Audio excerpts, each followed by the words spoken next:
TRK's typing Spire stream right now. Go ahead.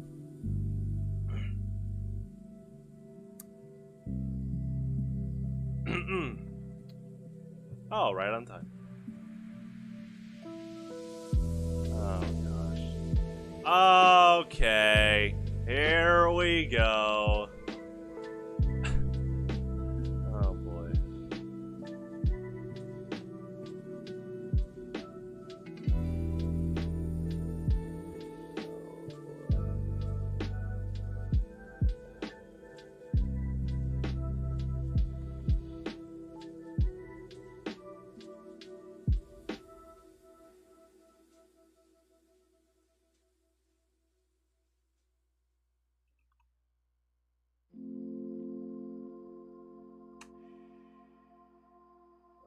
Sure Cameron sees this.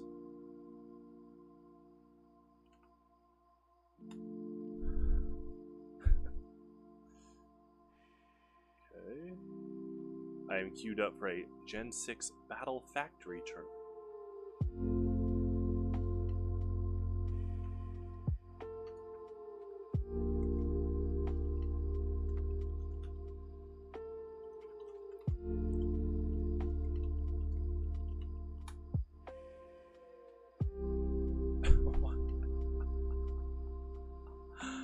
That's so funny. Hold on.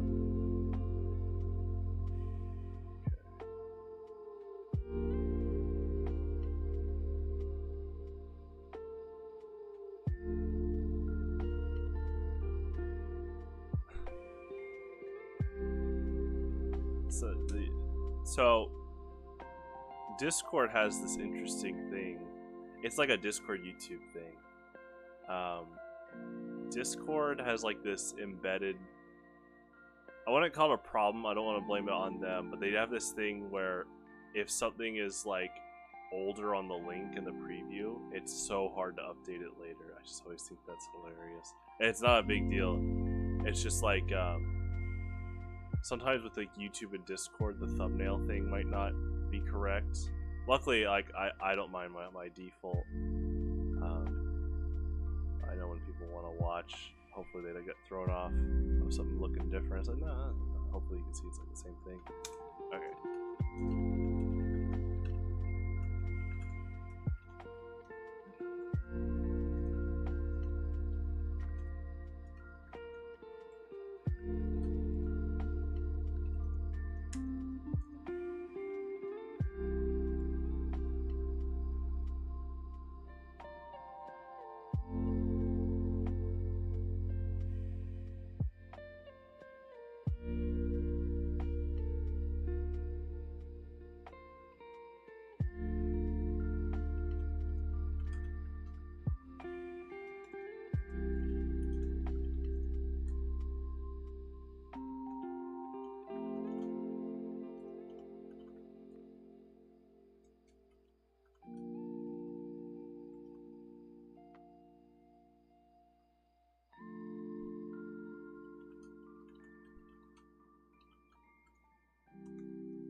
TRK, you're saying it's rigged?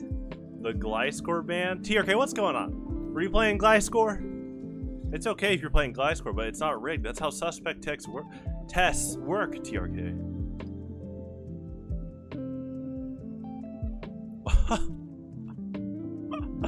Hold on. Oh my gosh, that's so funny. Okay, my turn's gonna start with that. That's hilarious. We'll keep it at the thumbnail. That's funny.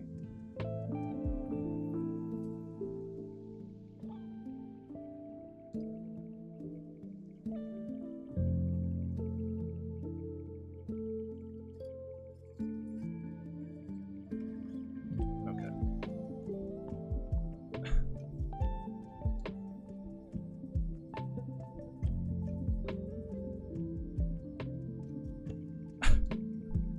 Yeah, exactly, Cameron.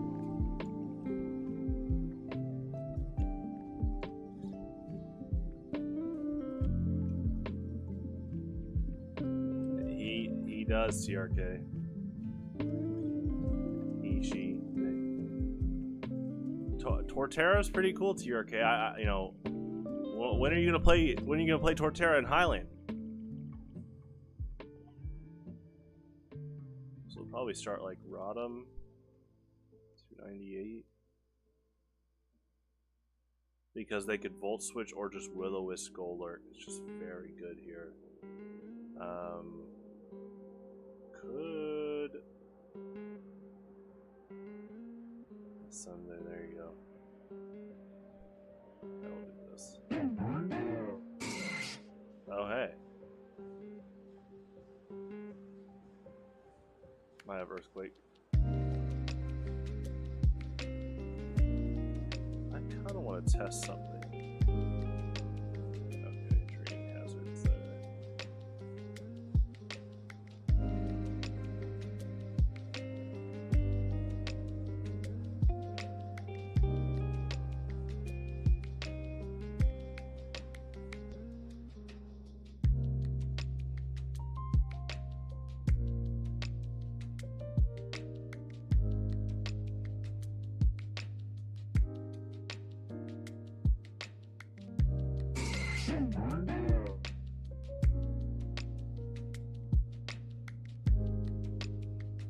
Okay, they might Rodham defog. We'll see.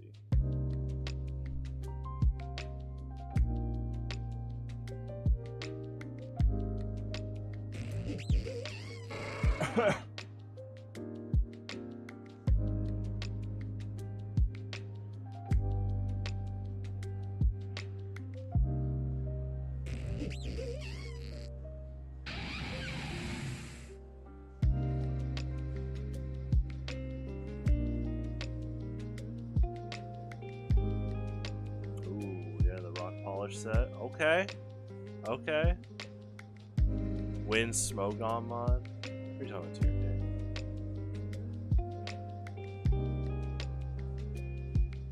about? So probably an Earthquake.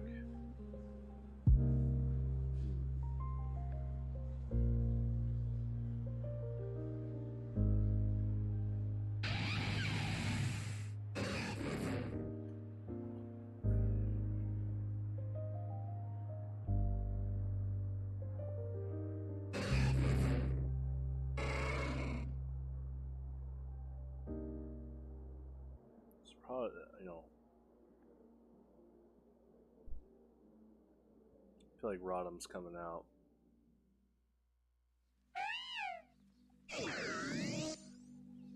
Okay. Do I speed control Pyroar? Oh, we're tied. So we'll do this.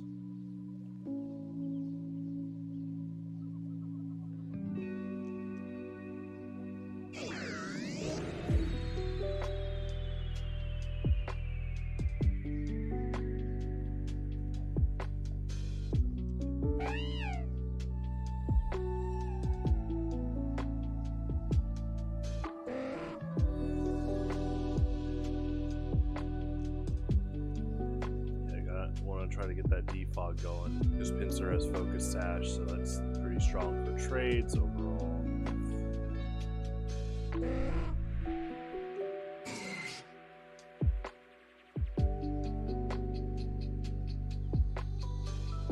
I could rock too.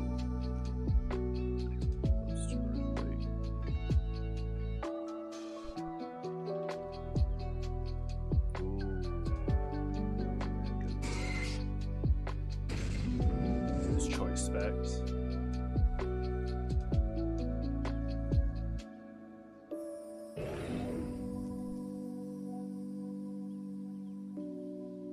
Okay, I want to test something because I've gotten a bit better at cache ever since running the website.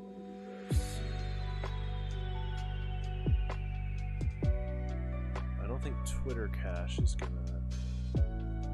Let's see.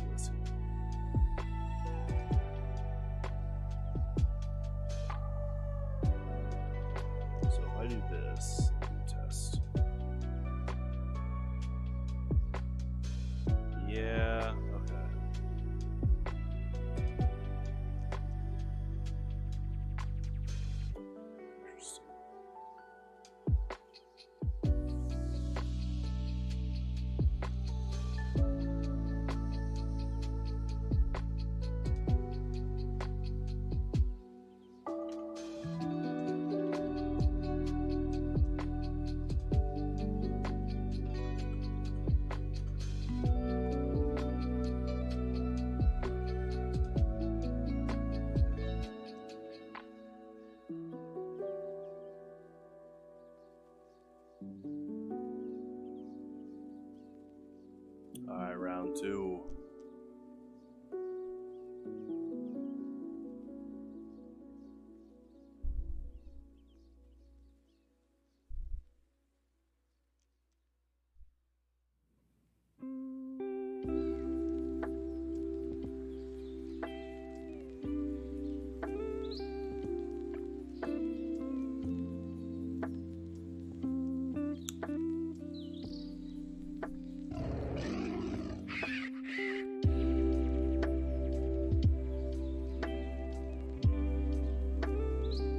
TRK, you're scared of Gyarados? How long have you been playing Pokemon? Since you were a young kid? Come on, TRK. Gyarados is cool.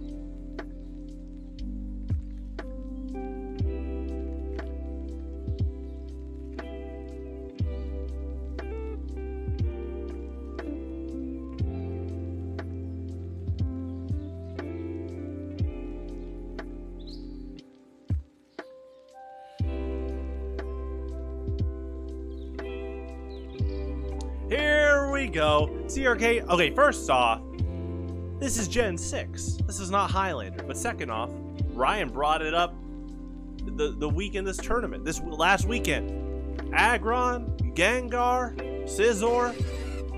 No, they've basically... Well, Aggron got changed a little bit, from what I remember. But Gengar and Scizor and Machamp, they have not been changed since they were created.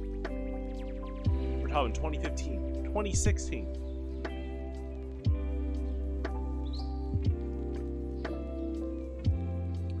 TRK, you gotta drop the pettiness here.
Okay, TRK. Dondozo level X, what, in 3 years? Oh, okay. TRK, you're doing exactly what I warned players to not do. Play with the cards in front of you. Don't go, oh, when Conkeldurr gets a level X, just TRK adapts to what your card pool is. Have fun. You can play Dondozo without the level X. Hey! There you go. I'm gonna do knockoff.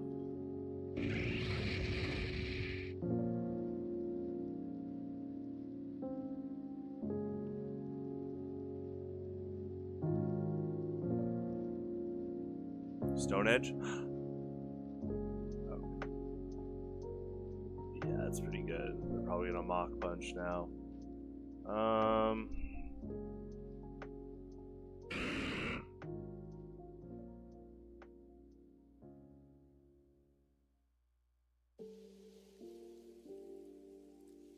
Okay, TRK is just spouting nonsense now. At least Dondozo level X will be a thing in the future.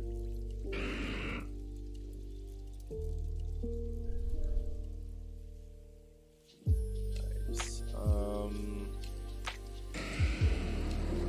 Do this. Try to get a meteor mash boost.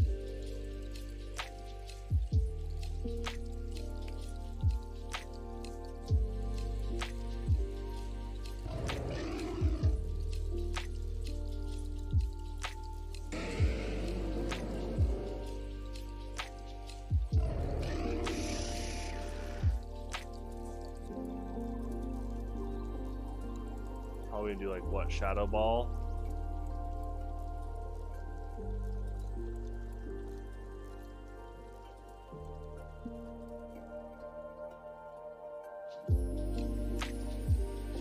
Oh, nice. Good. Yeah, it's probably like Life Orb, Shadow Ball.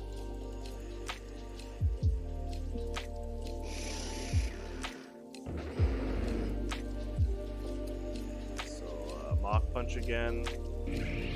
That's not rigged, TRK. It's part of the game. Yeah, I just have to bank they're not guts. Oh, okay. Yeah, actually, yeah. So...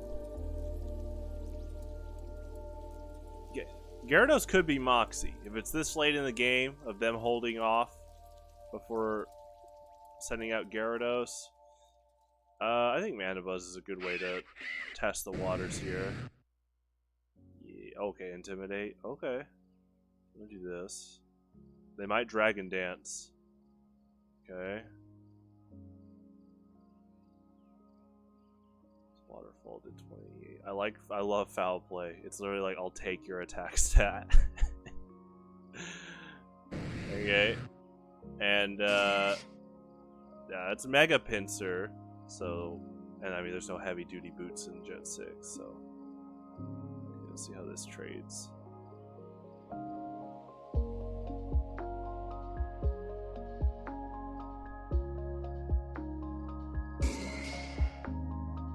Ooh, that was quite the risk.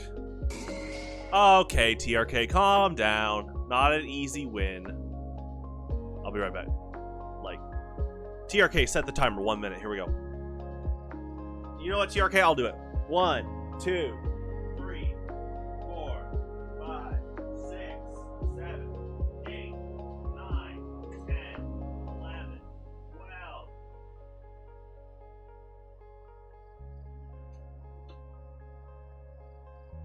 58, 59, 60.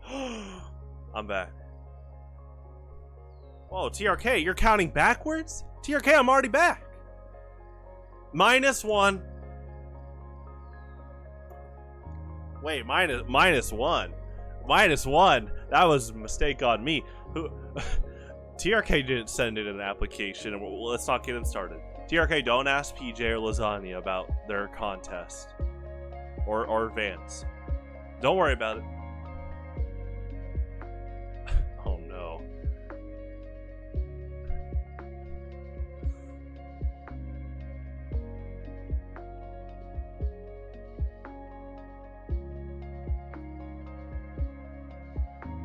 TRK doesn't know. No, don't worry about it. Don't worry about it, TRK.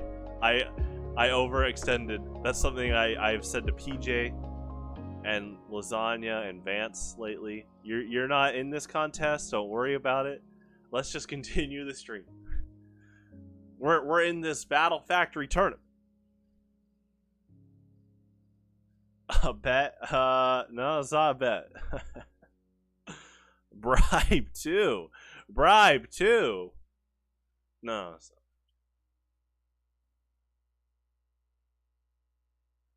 not. No, TRK, there's no bribery going on.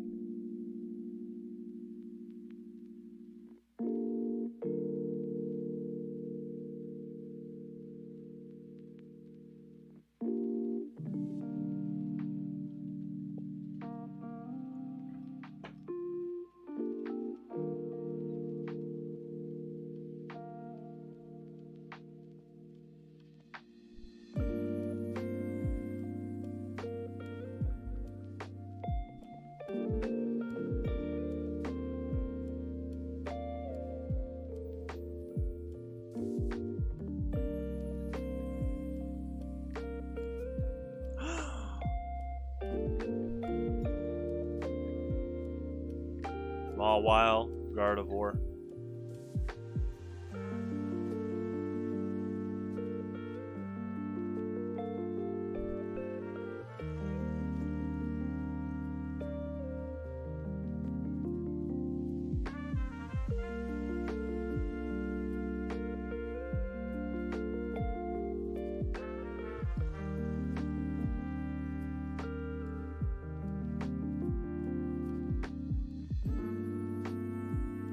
Here we go. TRK. Come on. They're all cool.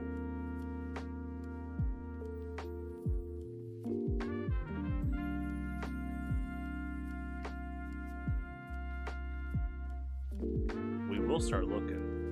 We do a preview while we wait for the next round.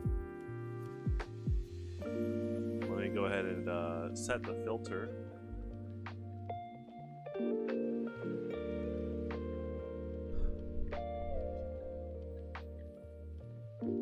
Series. Bam. That's Gen 3. And then Pokemon, and we're ready to go. TRK, you gotta be patient. I'm not gonna leak. I'm not gonna give you leaks. Sorry. It's just how it goes.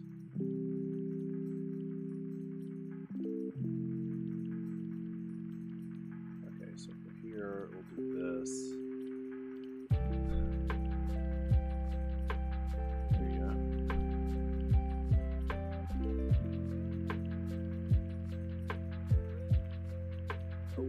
Got our next round.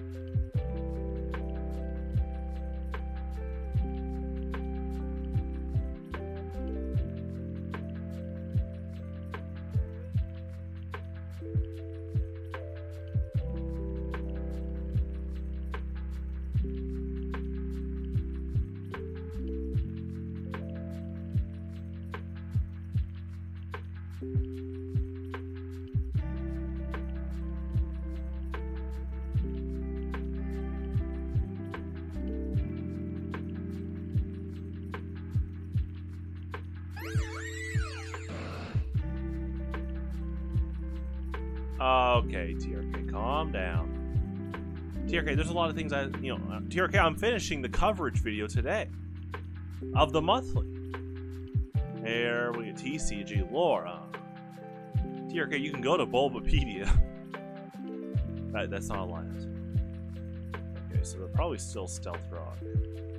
But Psyshock's not going to do a lot overall. So I actually don't have any. Okay.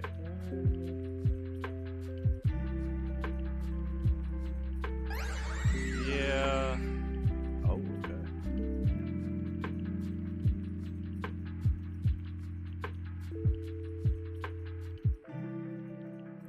So now they're gonna speed control. They're probably gonna Moonblast. Oh. They have their own Psyshock? They could.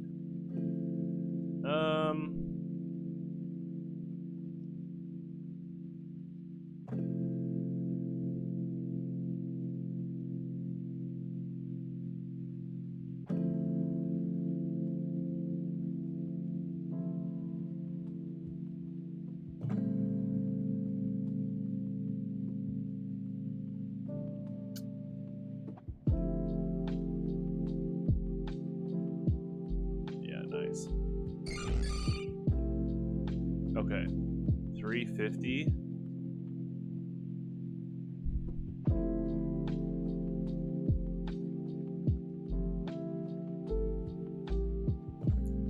We can do X scissor.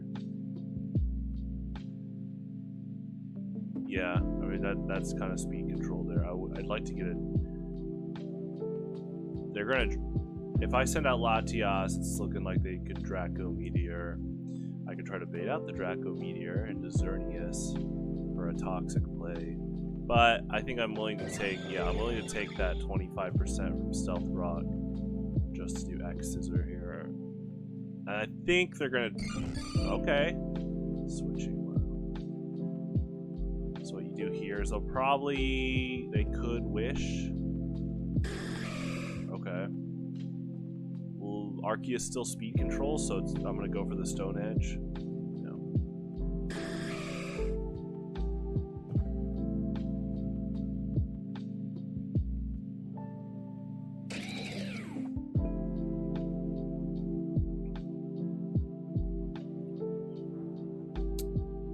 Let's go for a quick. Oh, interesting. Levitate. I'll just do Stone Edge. Okay. Yeah. So, ooh.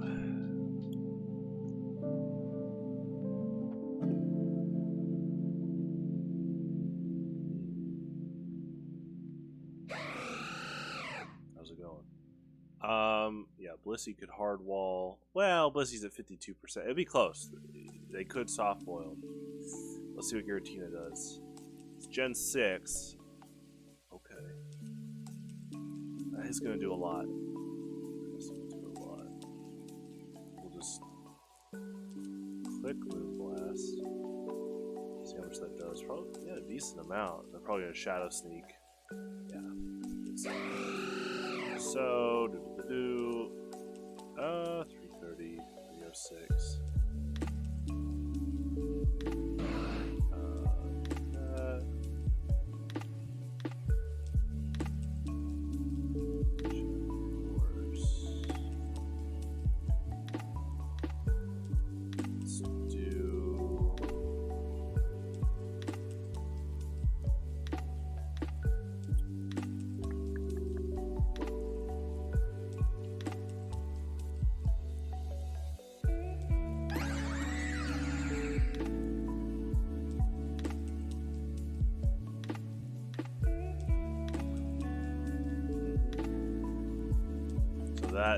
That's thanks to Soldu for sure.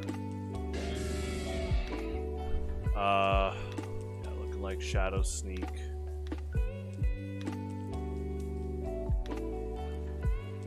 Oh, that's tough.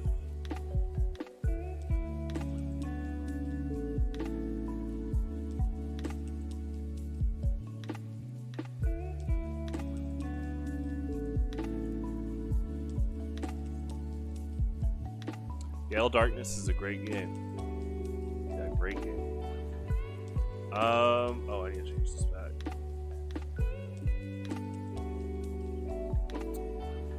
So yeah, they're probably gonna Shadow Sneak. I could probably do.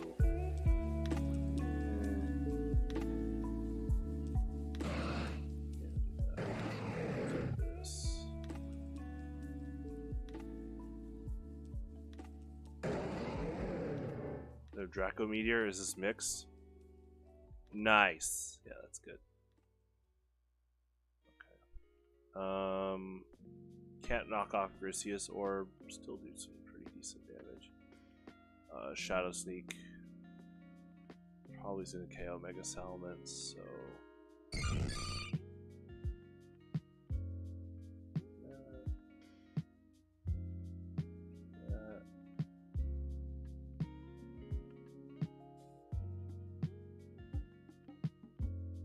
I was about to do Spikes, but the other two Pokemon had Levitate.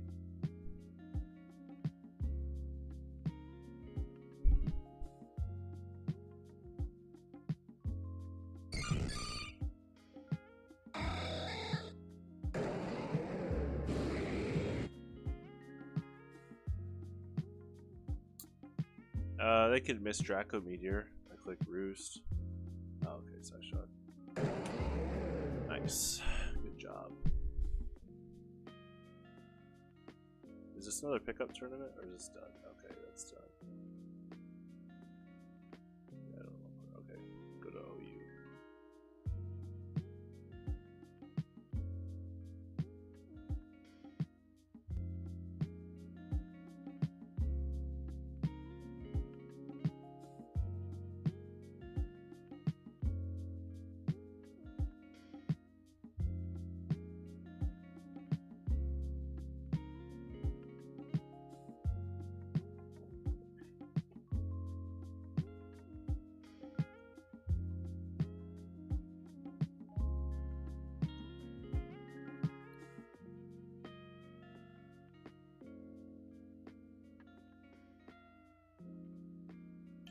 Yeah, there's I mean, there's been a lot of new Pokemon, but I think they've done well with all the Pokemon designs so far. They haven't done well with the last 2 games in terms of gameplay. Overall, they could have spent, you know, at least like they could have spent around like 2 more years for each, and kept the national decks. So,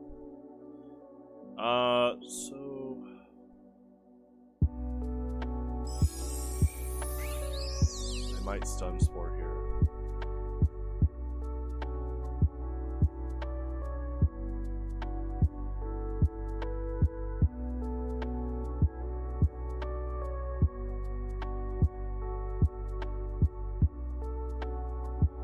Yeah, unintentionally funny. The sad part is the artist did a good job. The music's still good. The trainer designs have been great, just overall. The Pokemon designs have been great.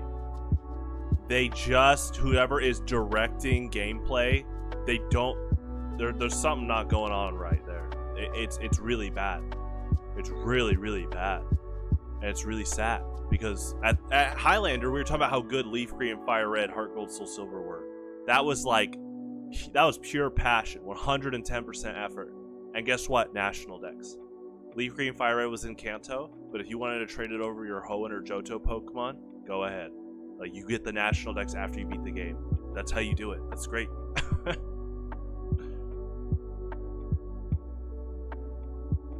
I mean, yeah, it's unintentionally funny, but here's the thing, Cameron. At least Oblivion is still a good game.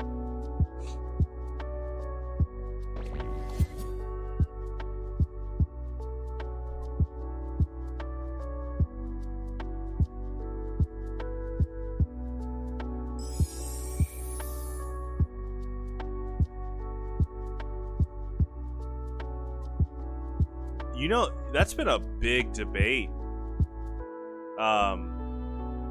That's been a giant debate for the past few years. Can X game be open world? And and one of the main reasons is because of Zelda. And you know, we just got Starfield. We talked about this a while back, but Breath of the Wild was Onuma basically being like, I want to make Zelda like the first game again, like the NES one where it was open world. That was the direction of Breath of the Wild. And props to him, like, look at the bar that Breath of the Wild and Tears of the Kingdom set for modern open world, right? Especially in the absence of no Elder Scrolls right now. And so now people are like, well, what if you make Pokemon or Metroid open world? I think you could do it for both, but you gotta put the effort in. Yeah.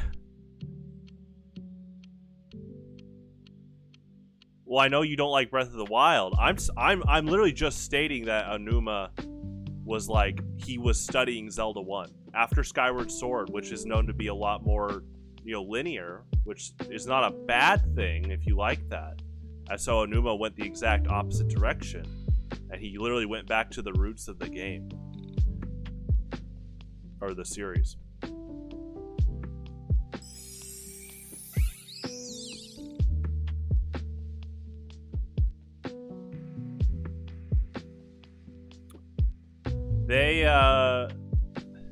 The sad part is Pokemon could continue the formula of like 8 badges and an Elite Four, but then you could build so much around it, and you could, you know, the whole like, it's amazing because every Pokemon is someone's favorite out there in the world. And so, like, they had all the Pokemon on a DS cartridge, on a 3DS cartridge. So there's no excuse for the National Dex stuff. In fact, they're making you pay for less. They're about to release another wave of DLC. So what happened to, like, oh, we're not doing National Dex for balance reasons, but Landorus is already back, and you have to pay for him to come back. Like, they are conning these people. It's really sad. It's a bad business practice. But they're making a lot of money because it's Pokemon.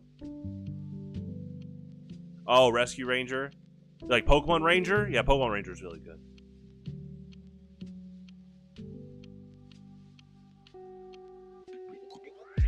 Yeah, Leaf Green, Pearl, and Platinum are my favorite. I mean, by extent, yeah, Diamond and Fire Red.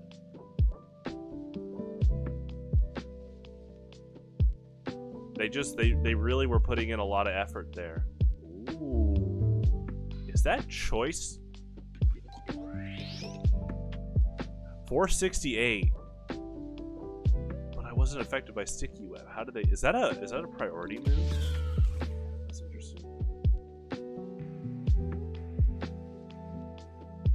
That's Choice Scarf.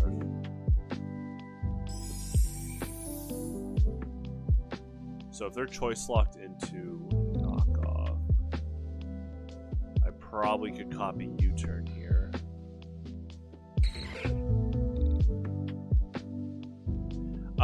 The first Rumble was daring because it was a WiiWare game, so it didn't cost a lot, and it had 4-player co-op. That actually was awesome. I remember playing Rumble with my friends, and it was a lot of fun. So they definitely could keep pushing that. But even then, like, Rumble as a series after that, I don't think they were really, like, pushing a lot in terms of, like, differentials for content. And like I said, you can keep things the same, but, you know, players aren't dumb overall, so they can tell if a game had effort put into it or something. Ooh, I like this. Ooh.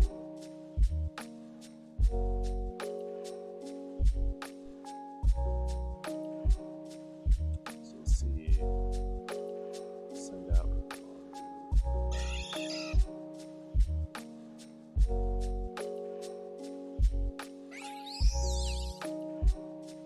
Okay, so it's probably Moonblast here.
Yeah, that's a whole... That's Pandora's box right there.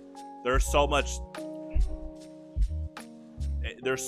good fan content people have made in terms of games and stuff like that.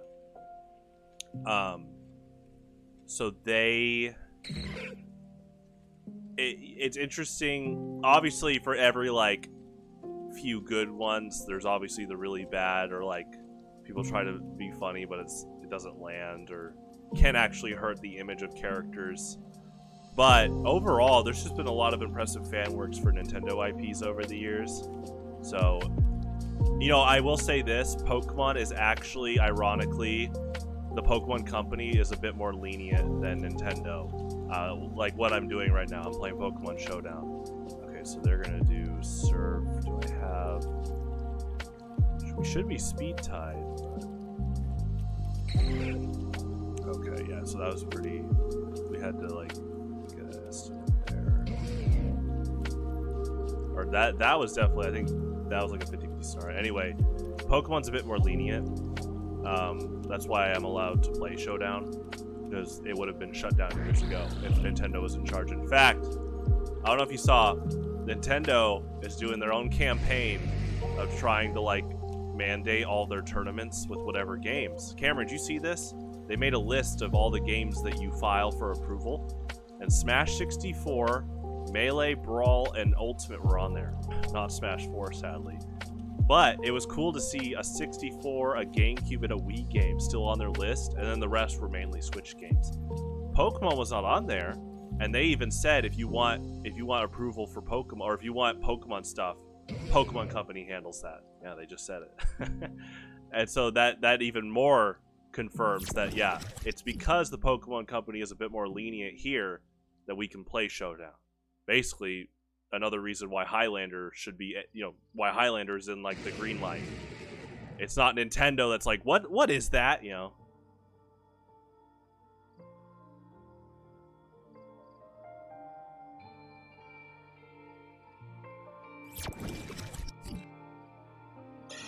Yeah, I wouldn't think it's pettiness. I wouldn't think that company is being petty. Like, when someone made AM2R, the Metroid 2 remake, I don't think that they shut it down because it's like, oh, they did better than the 3DS remake. It was more about, I think the release window is very similar, but they shouldn't have shut down AM2R because that only helps your brand. If someone makes a good fan game, that just advertises it. Like, here's an example. This isn't even a fan game, but I'm gonna show you this. This is how much character brand awareness goes so far. This guy, I always liked Machamp. And then I played this card in the Gen 4 era, right? He became a top 3 favorite Pokemon of mine. I always liked Machamp. But then I started playing this card a lot, and I was like, yeah, Machamp's awesome. Now think about all those fan games with Metroid and Zelda and Mario, and it introduces people to these characters. They're like, I want to go play a Mario game. I made Machamp and Pokken. It's like, I wish they were like Valve. You know what Valve said? If someone's making a mod better than us, then we need to make better products. It's like, props to you. They saw Black Mesa, and they didn't shut it down. You know what they said? You guys want some money? They're like, all right, if Black Mesa, makes sales, you guys are gonna make some money. You guys made a high-quality Half-Life 1 remake. We're not gonna shut that down. Man, if Nintendo was like Valve, that'd be nuts.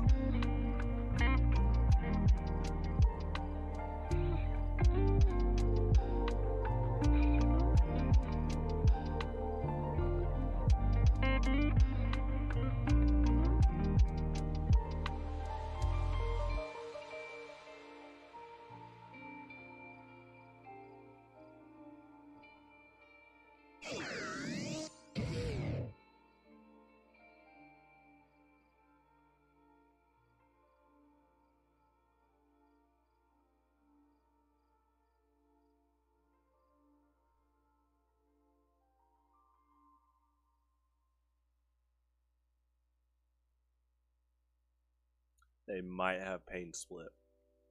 That'd be really good if they did Pain Split. Okay.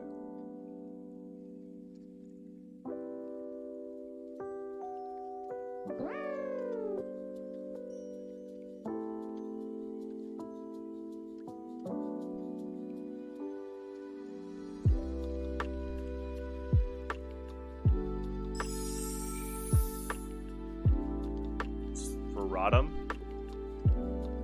Do chilling water. Okay.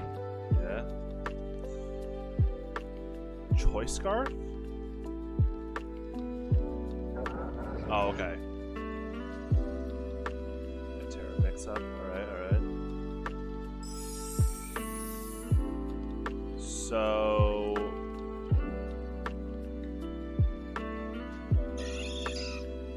switch.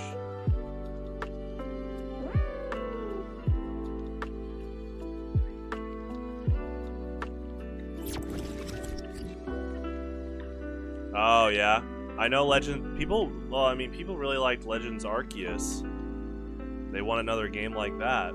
You know what? Legends Arceus had some effort put into it, and it kind of got away with not having a national dex because it's like a spin-off. It's like a Limbo spin-off, like Pokemon Ranger or Mystery Dungeon.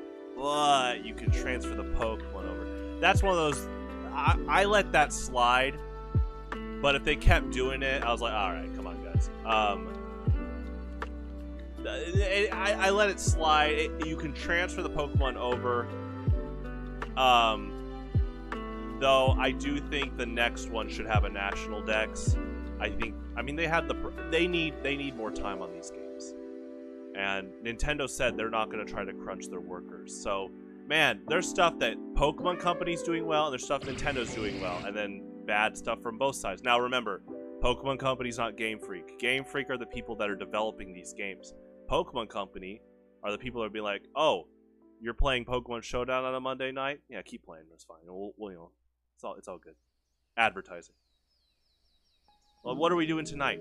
You could use this stream if you're ever approached by a Game Freak dev, and they're like, I can't believe, what is Showdown doing? It's like, you know what Showdown's doing? It's getting us to talk about Pokemon tonight.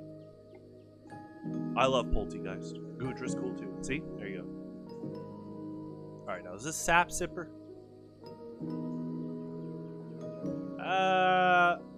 4 times resist to grass. It might have shell armor. Oh, it is Sap Sipper. That was my risk. So, I could Choice Scarf Earthquake, but Corbinite. Yeah. Oh yeah, Totodile is cool.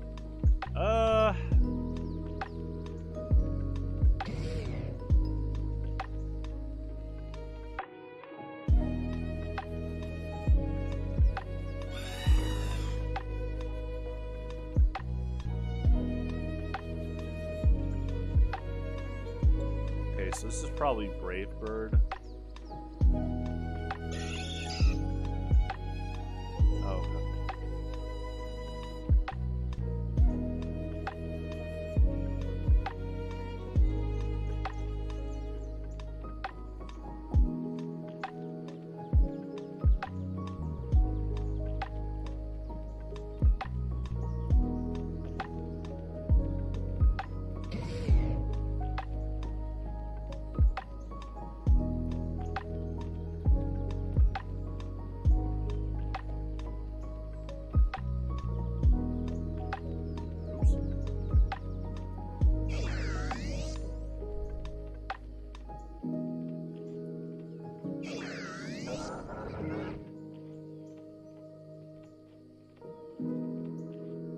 I could sacrifice Hariyama and try to do like a Ditto match here, because it's getting pretty close. So they might. Go. Who does Hariyama check here?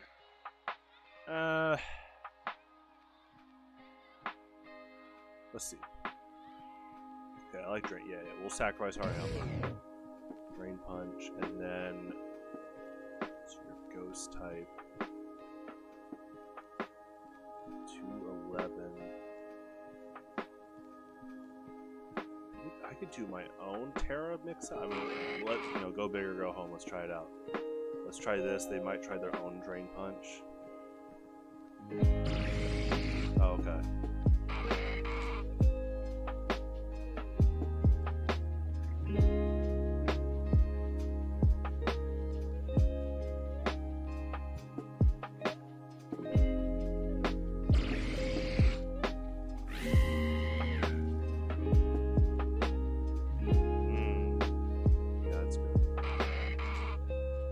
So that it might have U-turn.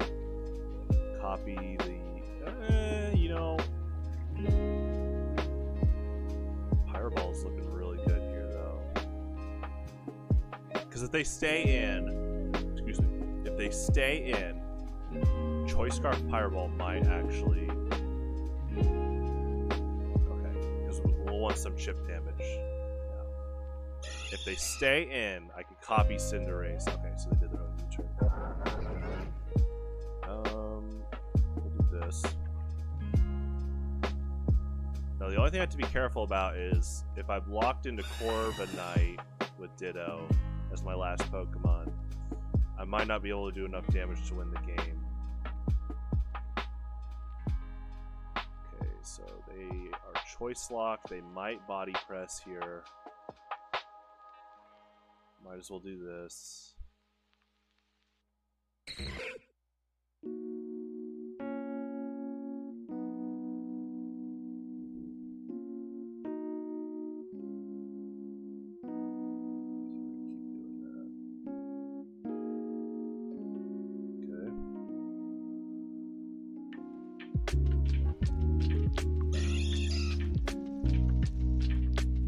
I think I need to do foul play chip.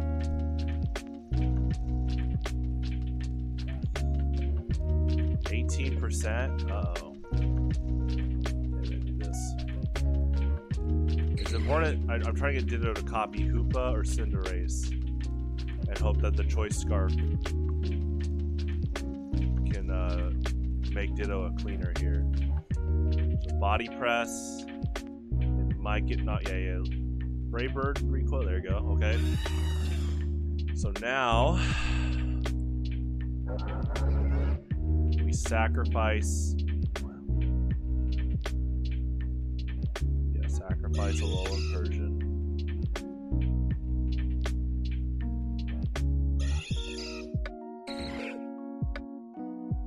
Except Cinderace has Sucker Punch.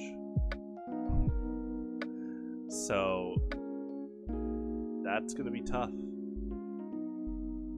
Yeah. Dude, yeah. Nice.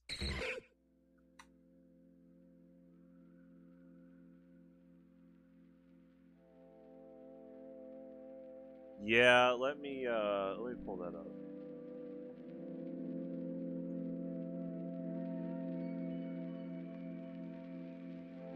We're about to go over some TCG art too. Okay.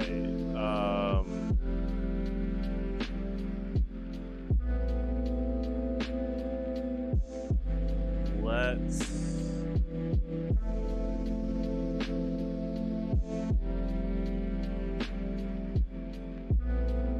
Here it is.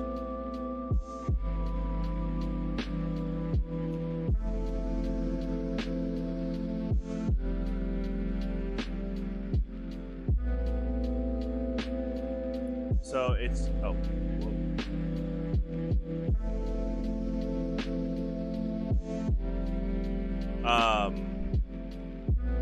it's crazy seeing 64 GameCube and Wii games on this list, but it just shows.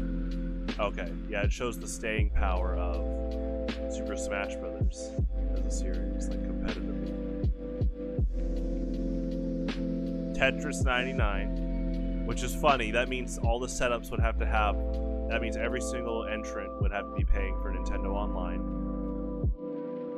But I guess you could do that online. But this section, GameCube, Wii, 64. Oh man, poor Smash 4.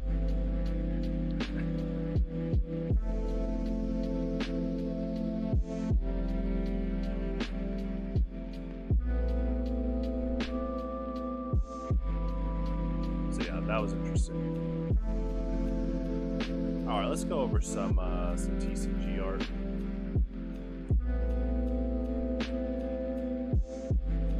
It's kind of you know, I actually think that was a bit of a it's a little bit of a professional fumble. I think for the sake of not wanting to, it's kind of like it's like you said, Cameron, that's like the company saying, oh, we know that most of Smash 4 players went to Ultimate, and we don't know how many people are going to be playing Smash 4 in the future overall, but they could have just put it on the list. just to not. They're like unintentionally being a bit transparent with how much they kind of pay attention to what people are saying and doing. So, early mid 2000s, Ruby Sapphire Emerald comes out. Pretty fun time. I'm sure most of you guys have opened a pack of Pokemon cards. We're gonna go over some artwork. So I really like this series. I think TCG art for Yu-Gi-Oh! Magic and Pokemon has just been great overall. They all started in the late 90s, mid 90s to early 2000s, respectively. They're called the Big Three for a reason. They really do have insane staying power. Right here.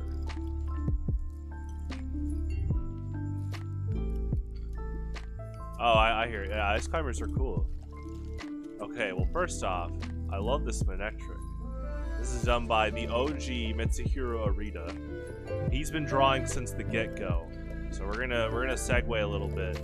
Look at what this guy does. Let's go to recent works. We'll first go to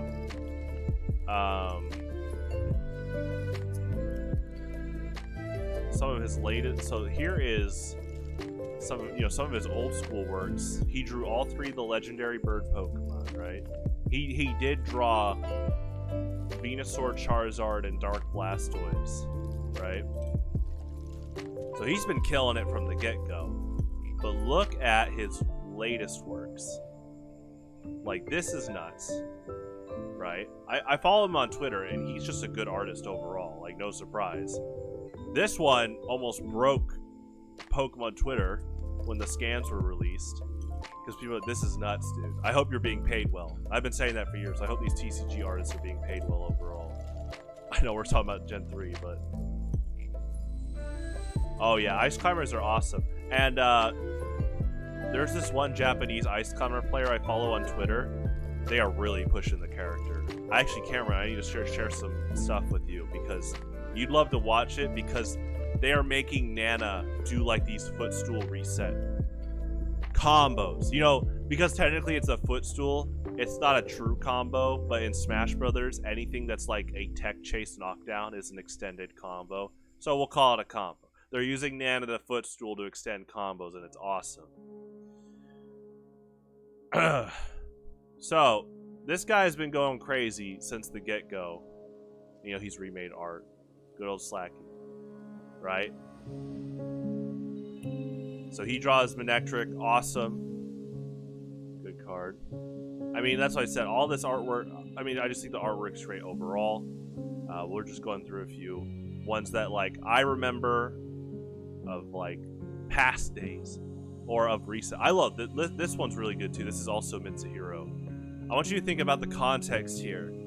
That he was instructed by the Pokemon Company, the TCG team, to draw Lairon. And this is another reason we're doing this segment. He's being paid, hopefully well, to make this amazing drawing. And Lairon is a not fully evolved Pokemon. And I don't mean that in the context of, oh, he's less important than Aggron. No, I mean that as in, you're going to see Aggron the most. I mean, technically, you'll probably see Aeron the most, because you have to play Aeron, but for the entire, like, game state, if you're playing against an Aggron deck, they're going to have Aggron out for the most part, like, just overall. So, how often are, players going to be able to even look at this art? So I'm glad that people will look at this card and be like, oh my gosh, this dude went crazy. I hope he got paid well. But the lighting, look at this lighting. The cave, drinking the water.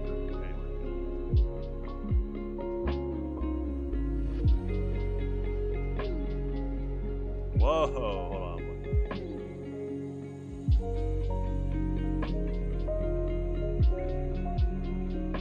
One second.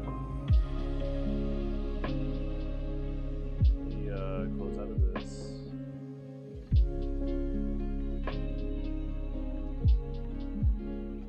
Okay, there we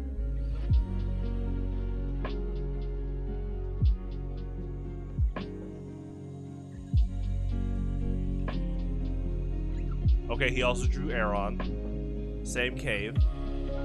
Killer. Good job. go to the set, I mean, he drew Aggron too. So props to him. That means they told him to draw the whole line. Good job.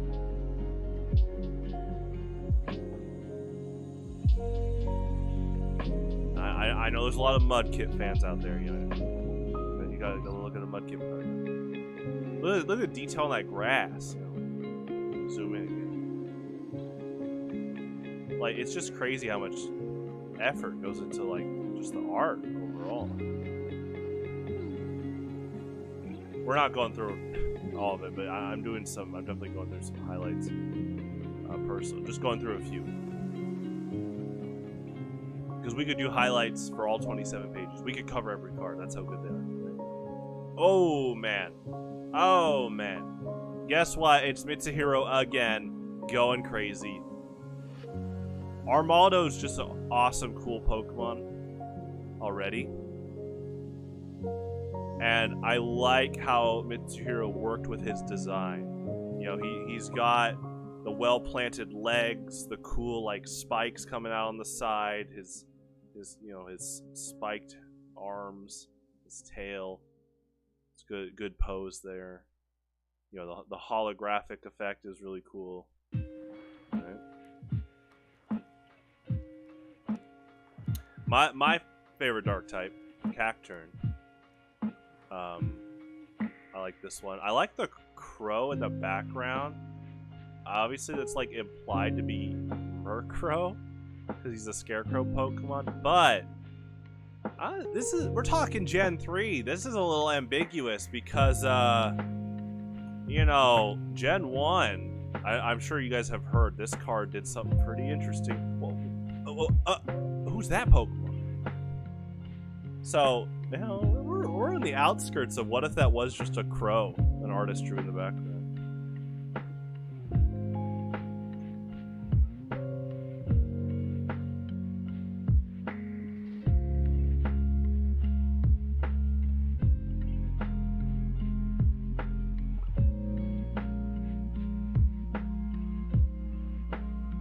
Yeah, the shift tree, really good. I like it. That's such a like it's like a light like texture, like the way they did it. It's like a artistically, it's like a nice. I wonder if they brushed this. It's just the way that like shift tree's mane is here.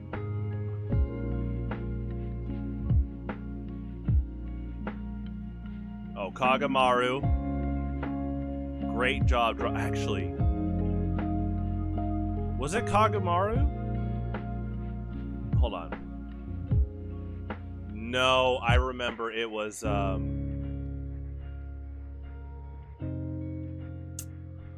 Actually, it was... Yeah, I think... I'm gonna give you a quick backstory that happened over a year ago. It was Kuki, okay. So the artist of this Venusaur card, they were posting on Twitter about they drew Zangoose. It wasn't for a card. And I was like, you're a great artist. I've followed your work, you know, since I was young. This is one of my most favorite cards of all time. Good job. And I guess they appreciated the comment and they just followed me back on Twitter. And every now and then there's, you know, a Twitter like or interaction when like Pokemon is discussed. And you know, here are their works. There's a Gen 3 work they did, Bagon, got reprinted. I love this bayonet. They're really good at these dynamic poses for these Pokemon. Like, look at all three of these guys right here. They're getting ready to fight.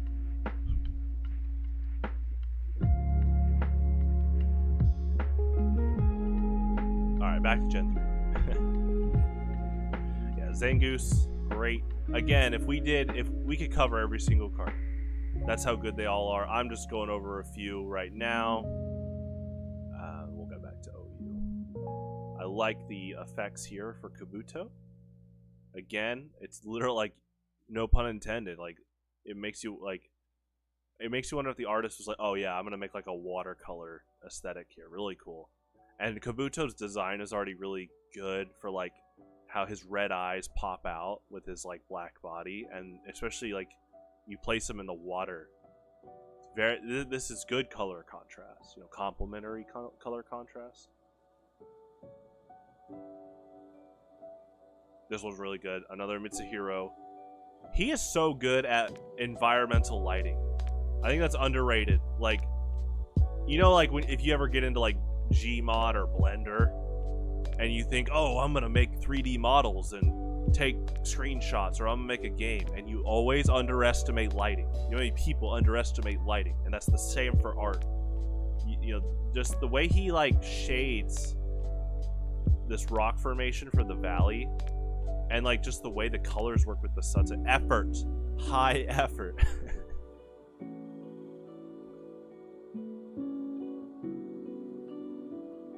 This one's, I remember I had this card for years.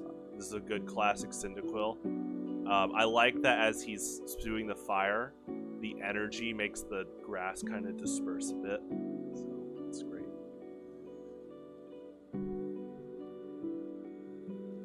We got dehydrated Lotad over here.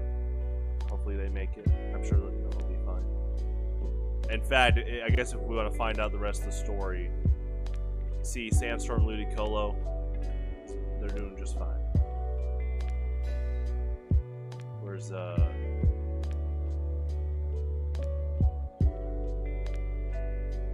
sometimes a set won't release the full evolution. There he is. They made 2 Lombres, so there they are. We'll kind of hang out now. This Lombre is kind of sad, but I do like the art. That's just kind of their disposition. There's another good Mitsuhiro. I mean, yeah, this guy just hits it out of the park. Great artist. It's like, you'd think I'm joking saying that most art in Pokemon is really good, the TCG, but it's true. We'll go about 4 more minutes and get to OU. This one's nuts. Oh, look, Mitsuhiro. I mean, it's literally the animal Trapinch is based off of, you know, the bugs that make the pits, and then the other bugs will fall into the pit.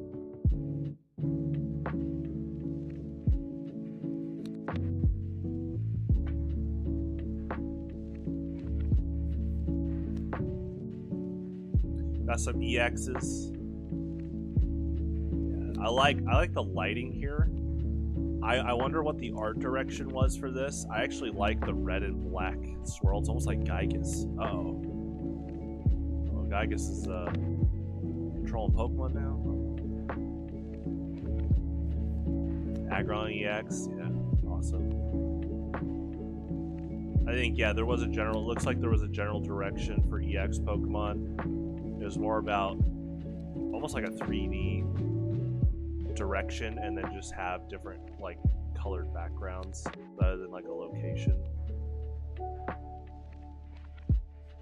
But I appreciate the theming. I remember when Wailord EX was like scanned in the early days, it just blew our minds that he had 200 HP. They had 200 HP. Nowadays that's, you know, 8 power creep. But back then, yeah, this was nuts. I mean, and Wailord tends to be the trendsetter. You know, this guy got second at Nationals in 2016. Oh, 20, yeah. I'm trying to remember. 2015. Yeah, Wailord EX.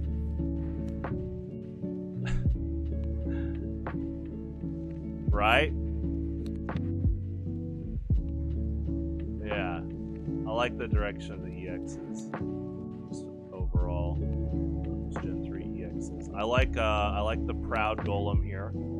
That's really cool. So I will say, I like Golem's artworks. Cameron, I think you'd like this one. It's just like the context and knowing that this Golem has an ability saying, oh yeah, I'm gonna blow up. You literally see it. Uh-oh. What if I play Golem without the ability? Now Golem's just bluffing. Anyway, this is my favorite Golem art out of all of them right now. I mean, they're all good, but holy crap. Look how much work went into this. Not that the other ones didn't take work. I'm just like, the way... Obviously, this Golem is in like a volcanic area, and there's, you know, these like ashes or like singes and stuff. I just like the way it's like falling down left. Like you can see, like here right there, there's a lava droplet. I think that's awesome. And like the way Golem is posed, it's like trying to like climb up the volcano, and it allows for them to have this like cool and warm color backdrop. Like look at the lighting. Again, this is good lighting. This is good effort. You can appreciate effort like that. You know, it's just like the common player, even without analysis like this, the common player will be like, holy crap. Because it's like with games or movies, there's just this confidence that comes through art to where if you put enough effort into it, it's just like naturally perceived. This one's good too. Again, now okay, there is one infamous Golem art. I think you just caught a glimpse. This one's really good. I like it, Cameron. I think you're gonna laugh at this because like look at the comments too. We think this got cut. Like half a Golem, like 1/3 of Golem made it in the art. Yeah. Oh no. I don't know the full background behind this, but there's been a small investigation on what's been going on. This is Gen 2, and this Golem got cropped. Is what we think. I still like the art, but this is the artist, and they've done a lot of good works. But that Golem looks like it got cropped, and a lot of these TCG artists are actually on Twitter. A lot of them, you know, do like contract work. So I actually need to find if that artist is on Twitter. I want to ask him what happened there. Now, I wonder if there's a PR. I mean, I want to say there's a non-disclosure agreement, but that was Gen 2.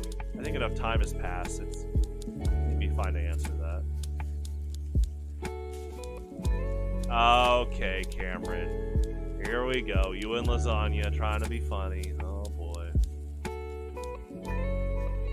The Pokemon Stadium joke. Yo, Cameron, you say that. Hold on.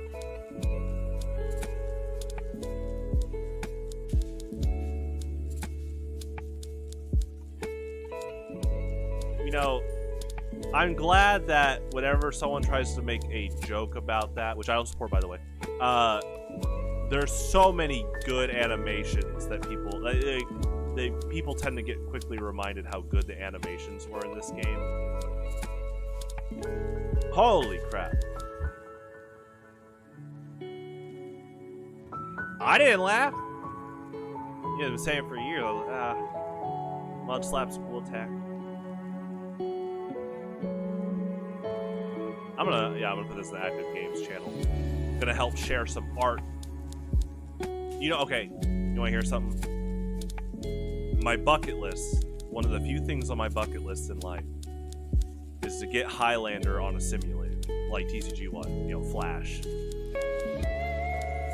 If I get that, the big thing I want to do after that, I want to hire some devs, call it ROM hacking, whatever, and we take the card battles, but now they have animations like this. Like you play Highlander Kabutops, select the attack, and Kabutops will do, you know, something similar to this animation, like effort-wise.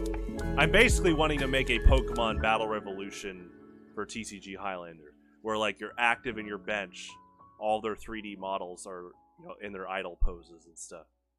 That's like the big, you know, shoot for the stars after I get the simulator going thing I'd like to do. By the way, how Laboratory did Stadium, because some people ask like what happened, why didn't Game Freak do this again? Well, Game Freak never made these animations. It was actually HAL, the team that made Kirby games. They should do it again. You guys should team up. Maybe HAL could save Pokemon in terms of gameplay effort. Anyway, all right, we'll go over like 3 more and then we'll get back to OU. Oh look, Mitsuhiro again. Yeah, I just like look at the details of the waterfall here. That's really cool. Oh, I need to share that.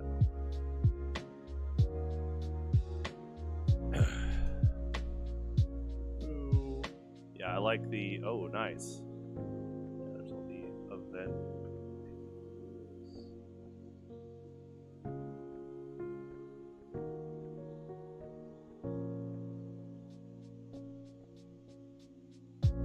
Okay.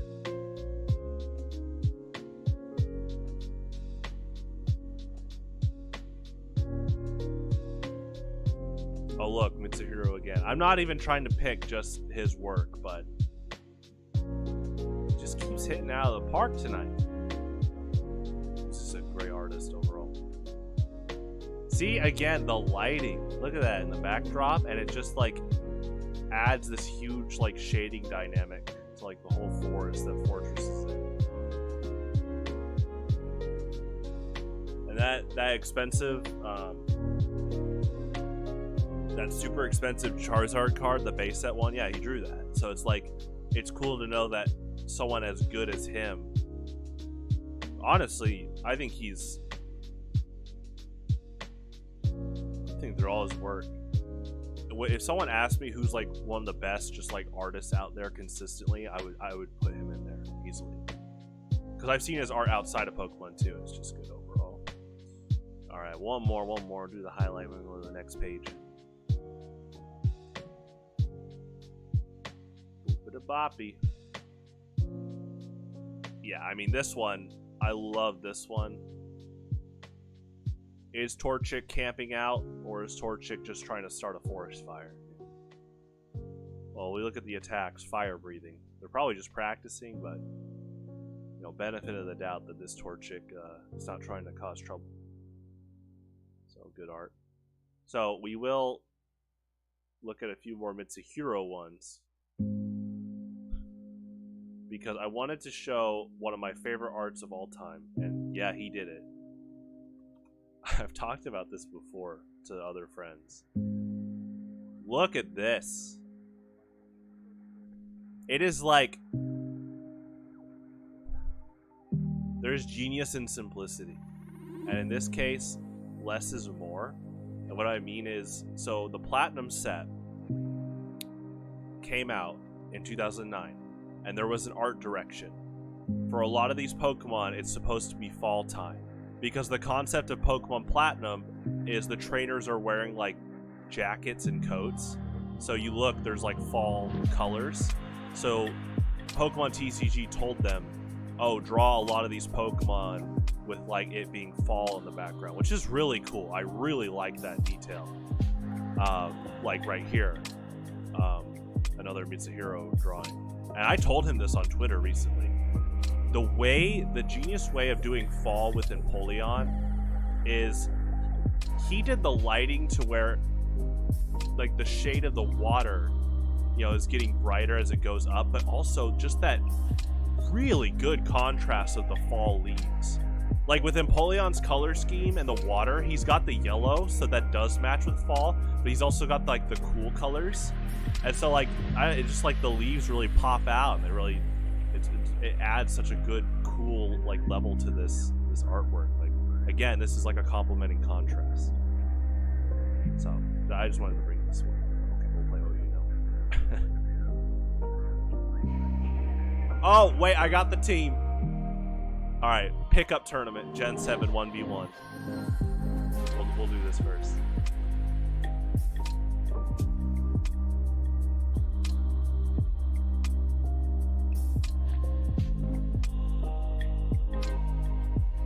Yeah, I was able to transfer over my older teams recently, and I do have a Gen 7 1v1, so.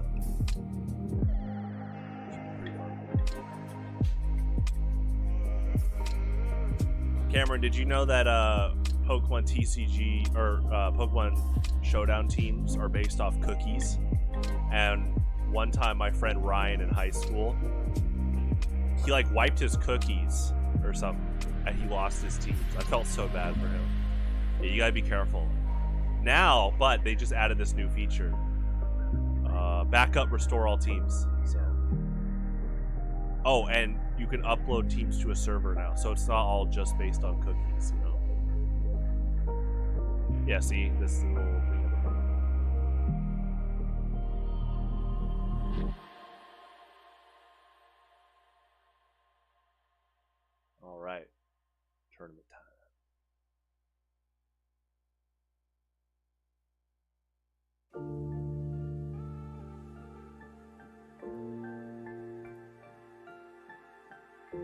Oh, you know what? I could see that being automatic. I never thought about a plugin like that, but I could see that. Oh.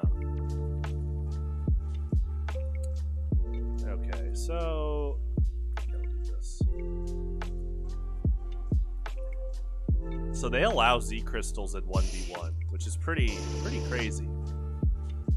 So I'm just gonna do like Tectonic Rage. Now the Arcanine might have Focus Sash, so. Oh, it is? Oh wow.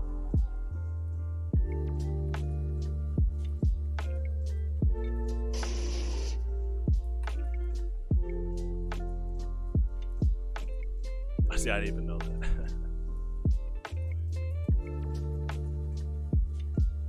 I haven't told you this. I've been using Microsoft. Oh, did I tell you this? That laptop at the Highlander event. It's brand new because it's very helpful to have a small laptop just to capture video. So you know what? I was already impressed with Edge the past few years. I know they've been really trying to compete with Google Chrome and Firefox. I'm actually giving them a shot on that laptop. I almost feel bad. You know when you get a new computer and you use Internet Explorer or Edge to download Chrome, and now, I don't know if you knew this, Microsoft is like, are you sure? Are you really sure? You should check out the features. We're matching Chrome. And I was like, I like Chrome on this computer, but you know what? The new one, I'm going to keep giving Edge a shot right now. So far, so good. And you know what they did? Here is something above and beyond that they did. I'll commend them.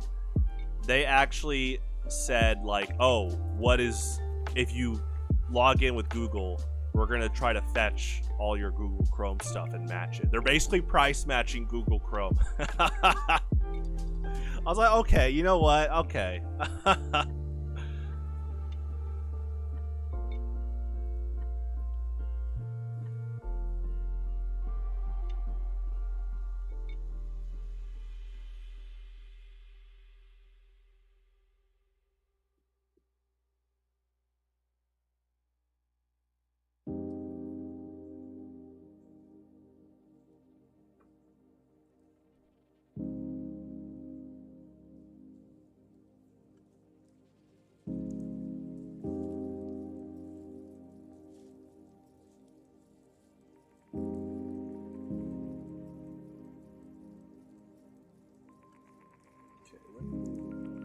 One second while this we'll see how fast the match loads. But 30 seconds. Oh, never mind. Well, we gotta do the match.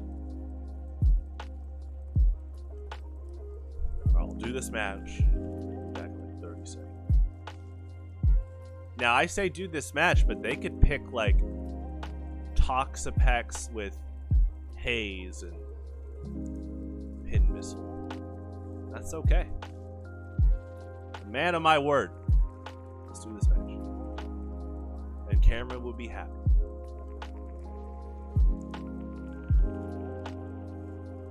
Cameron, you could win a monthly soon.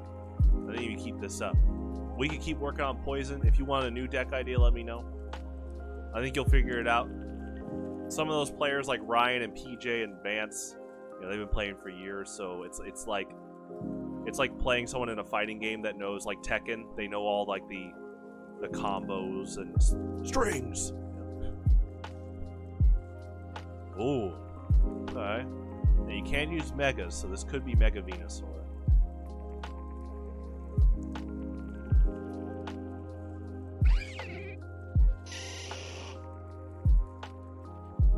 Could be Mega Venusaur with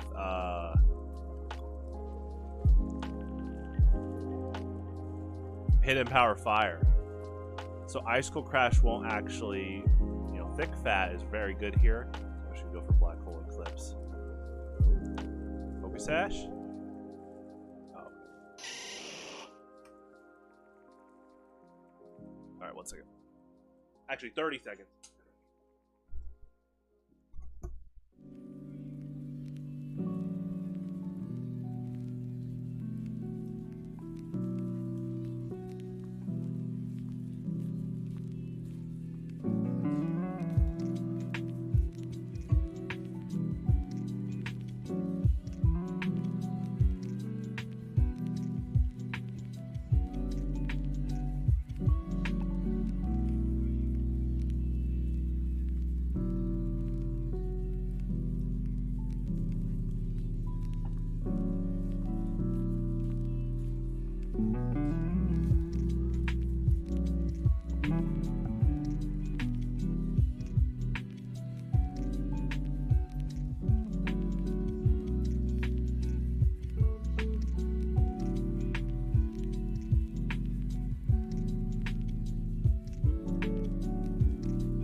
private. Oh. I think that's the default. Yeah, I haven't done any server uploads yet. We'll see if I ever have to do a server upload. I kind of do old school. I have like notepad files of teams. Copy and paste. You know? That's pretty easy to do. Oh, this one actually I think got mistranslated. That's fine. I'll try to finish this one. Where's the one view? Oh, hold on. So, yeah, let's finish this. This was U-turn, rapid spin.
Probably they could do Landorus. Beyonce. This is overall pretty good checks across the board. Just trying to think what I can do. So Landorus, they're all physical attackers. So Landorus' Intimidate is already really good here. Weavile could probably knock out Landorus unless they have Focus Sash.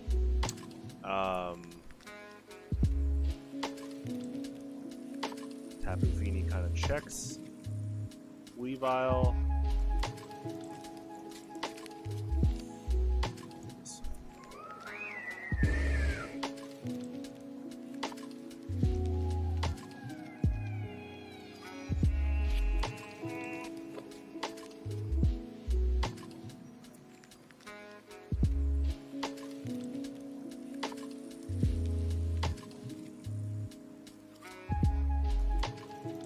Yeah, Misty Surge stops confusion. Nice. Alright, now it's OU time.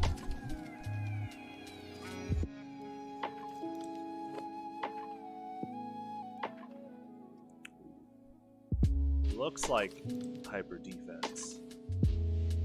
They could Trojan Horse and have a lot of choice scarf users, but we'll see.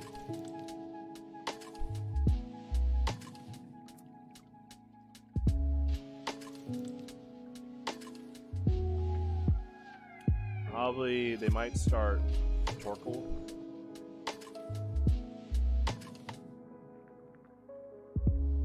So I gotta work around Dondozo because Unaware will stop setup sweeping. It's a very interesting interaction.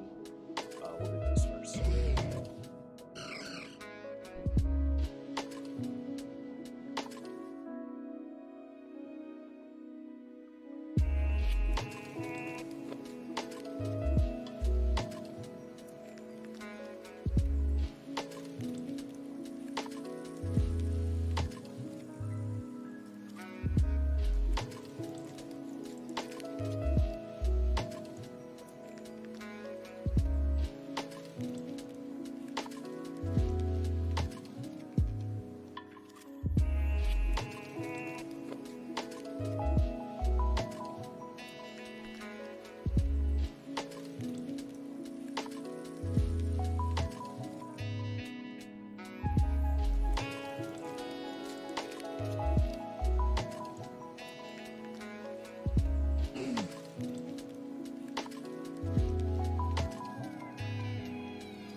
I'm gonna keep doing this in case they switch. It's pretty cool.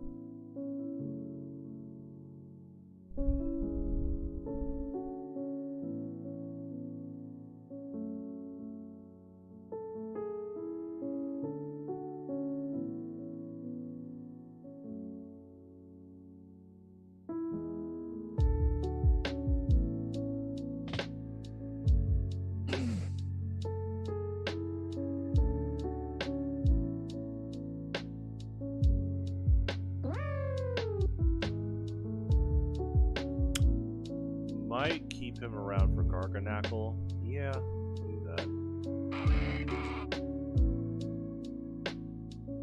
Could check Garganackle, could check Sawsbuck. Especially if I get like a Drain Punch heal. Some healing. Yeah, should be pretty good exchange there.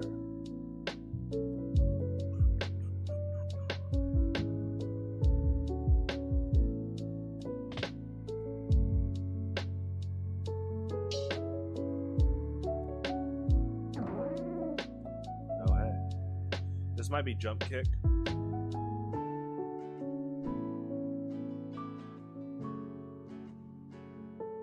Oh, I got second, I think.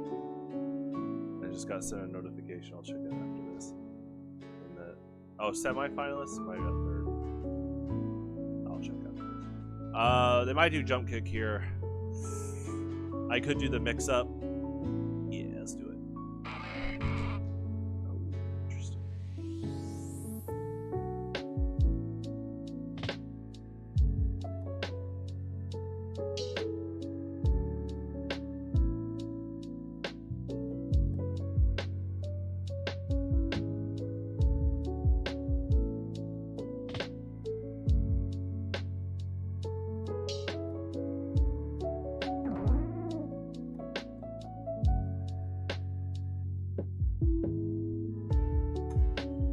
Okay.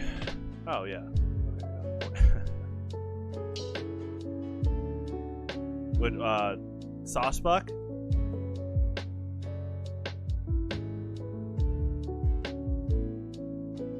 Yeah, probably not Shiftry.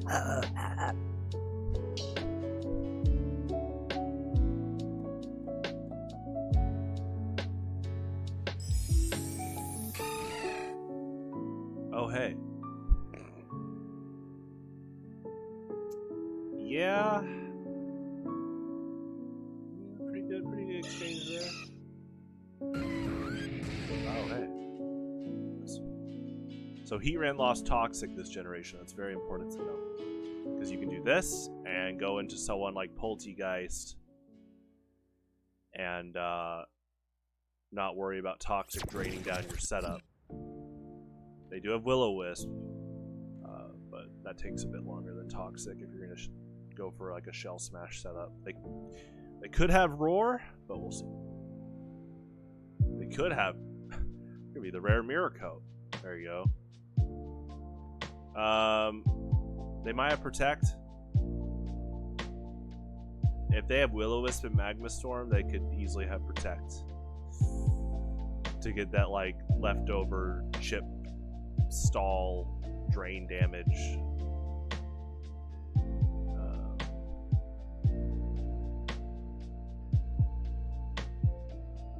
Earth Powered at 18. Yeah, we'll Strength Sap. They might not want to. Yeah. They might not want to lose Heatran. So.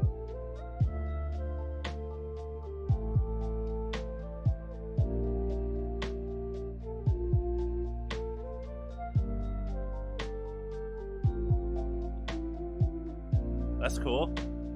Okay. I like it. So what? They'll probably like Roost.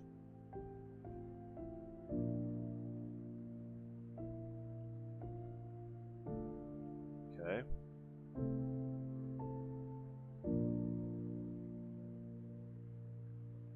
So we will. I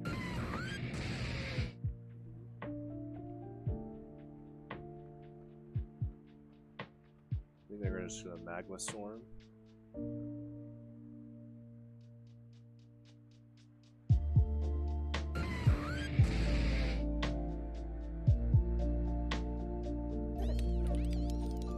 he is.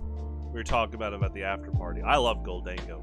Some players didn't know much about Goldango at the after party, especially if they're playing mainly just TCG. But I was like, yeah, Pokemon 1000, the 90s string cheese food mascot Pokemon.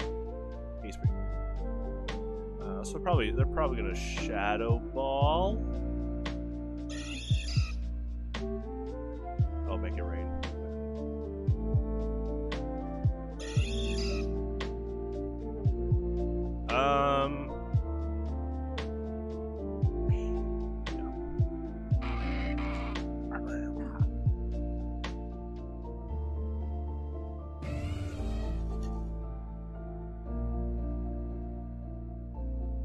Okay, I think Great Tusk is bulky enough to live a Leaf Blade unless it's critted. So I get a critical hit, so I think I'm gonna do the Ghost type mix up. Just in case they do close combat. Because I don't think they'll do Earthquake or Headlong Rush because the grass resistance, but we'll see.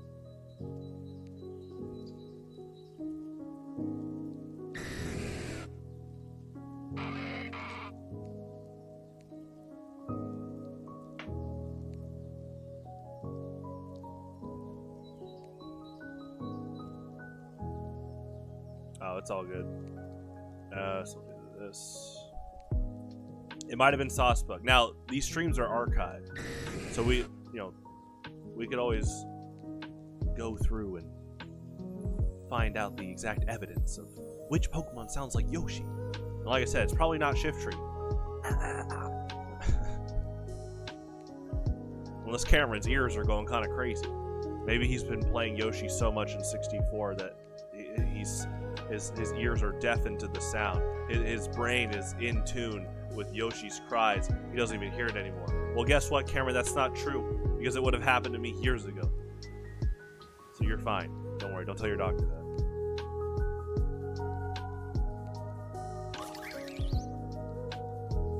Grass, water?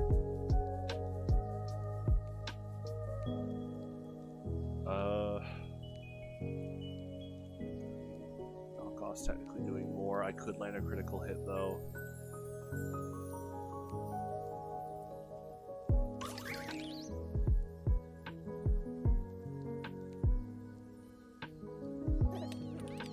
There he is. Oh! Okay, so he's Choice Scarfed.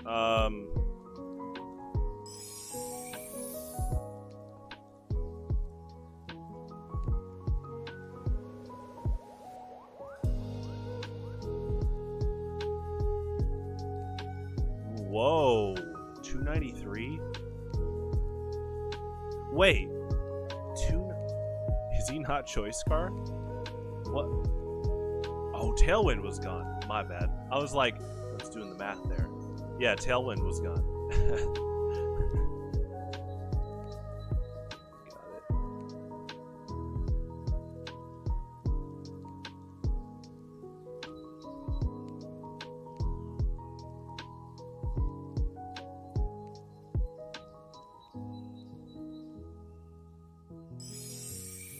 Okay.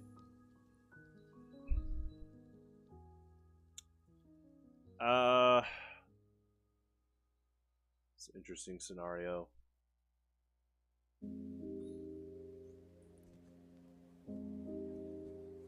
Ditto checks Goldango. They'll probably switch. I could bait for a double switch. We'll do that. Okay. So they'll probably... I mean, the chip damage is just good in general. So, yeah, I'll still go for that. Yep, that's fine. Okay, good drop there. They'll probably Aqua Jet. Let's hope that I can Cursed Body. Oh, knock off, that works. Cursed Body, knock off, okay. And then... I could go Ditto. They might have Play Rough. That's what's... I have to worry, I have to take note of.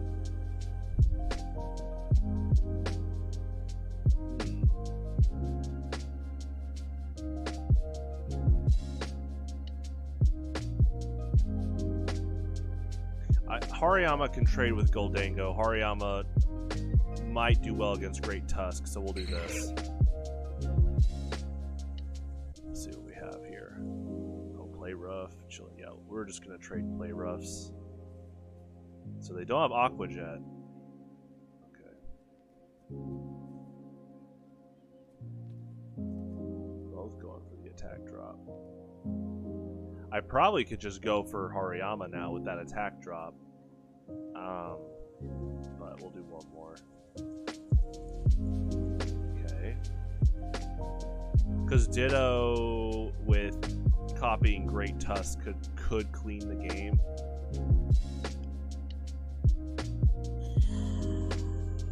We'll do one more.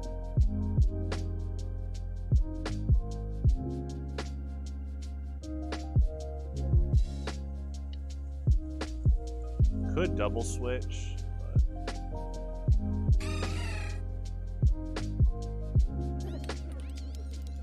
Goldango.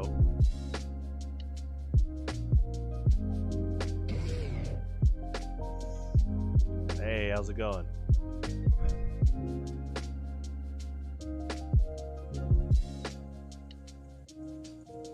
So they might be banking off of Great Tusk living Shadow Ball here.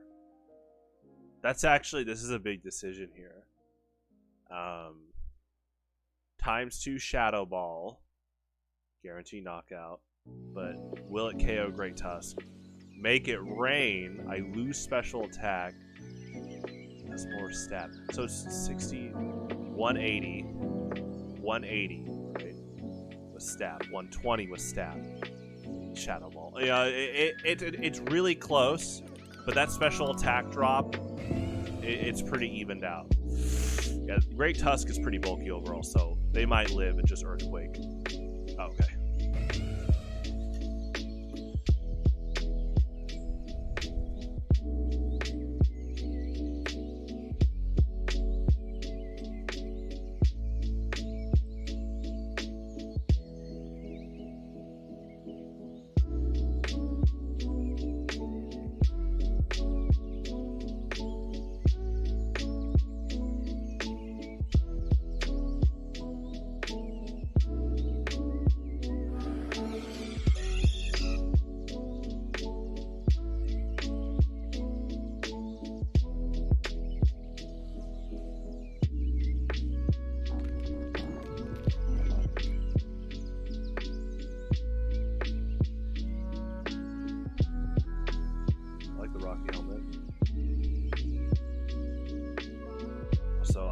This is it Kuba, the artist?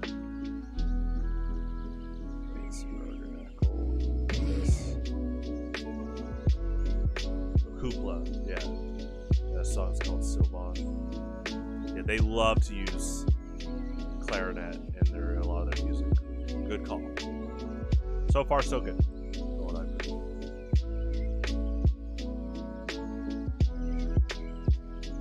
Yeah, Garganackle, I've noticed a lot of players using Garganackle, they are not afraid to be hit by Drain Punch. So that was me going for a read on like Dragapult,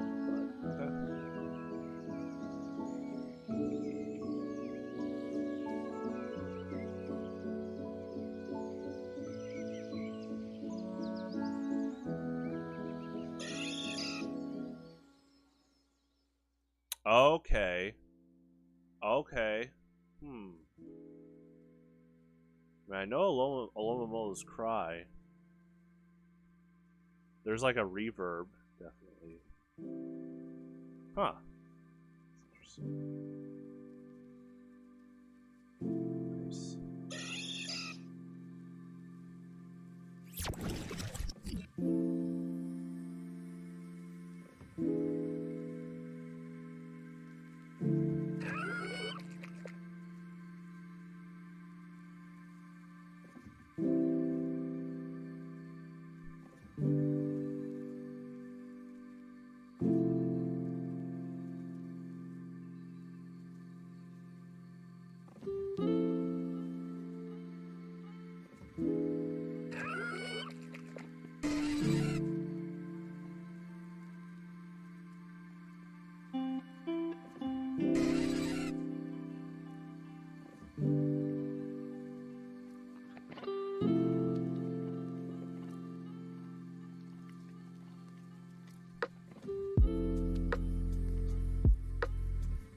choice band.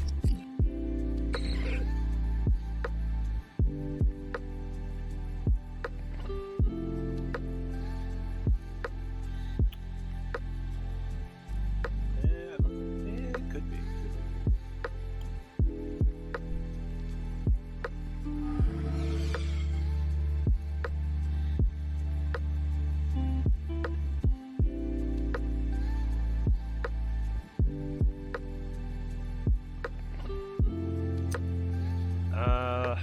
We could do the Terra mix-up.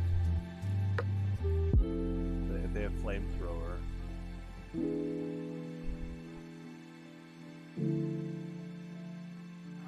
Oh, okay. Oh! Oh! That's really cool. Okay. Okay. Yeah, Rillaboom, really strong here.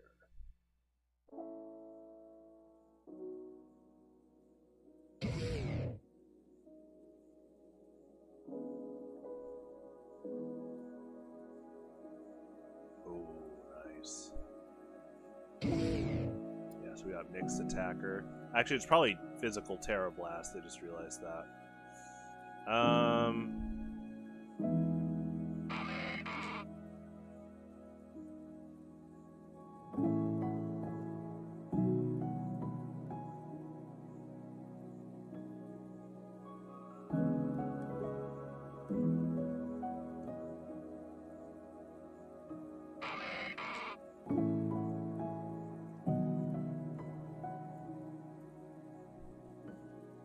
They have terrain extender? No, so that is going to be a problem. Because they'll send out Rillaboom and have priority. Yeah. Grassy Glide. Yeah, that's fine.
You know, on my streaming software, the emote button covers up the end of about the 5th word of a sentence. And oftentimes my brain can put together what the word is by just seeing a bit of the letters. But every now and then, someone dropped like this game from Japan in 2003, and I was like, oh, I'm sorry, what are you talking about? I don't mean that in like, I'm trying to undermine you, like there's an emote thing that's covering it up. So if my brain tries to put together on a word that doesn't exist, yet in me understanding. I was like, oh, it helps to ask. Oh, that's cool.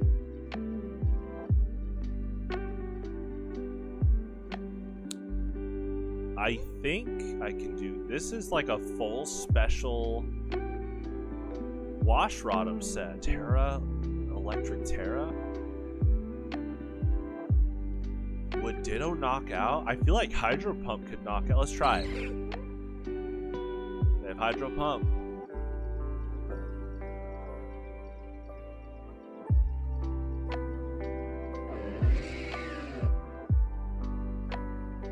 Oh, see, Cameron, I didn't think of that either. The HTML element modifying. True. I guess it doesn't really work with my software. I'd have to mod the software.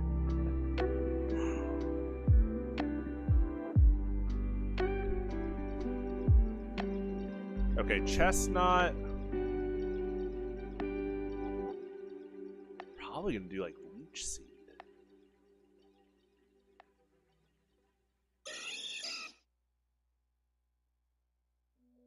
And they might do yeah, Spiky Shield. Now they could go into Goldango, who stops Parting Shot. This could be a double mix up here. They might stay in. Yeah, Goldango. So now probably gonna do Make It Rain.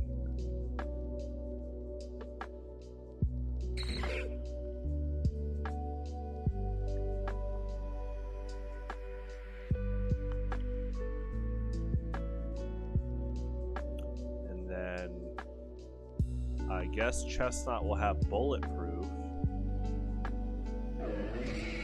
So I'll do Make It Rain.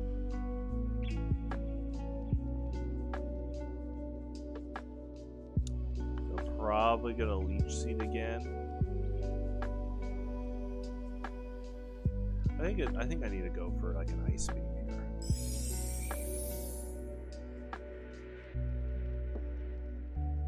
In fact, if they play super passive, I could go for Quiver Dance. And looking at the board here, like yeah, it's kind of like Pokemon, like TCG. That's just their bench. These four. I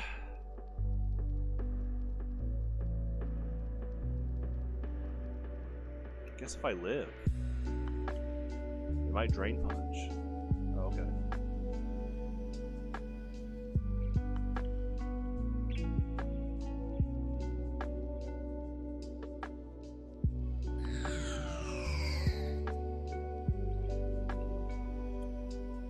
Now I do my Terra mix-up.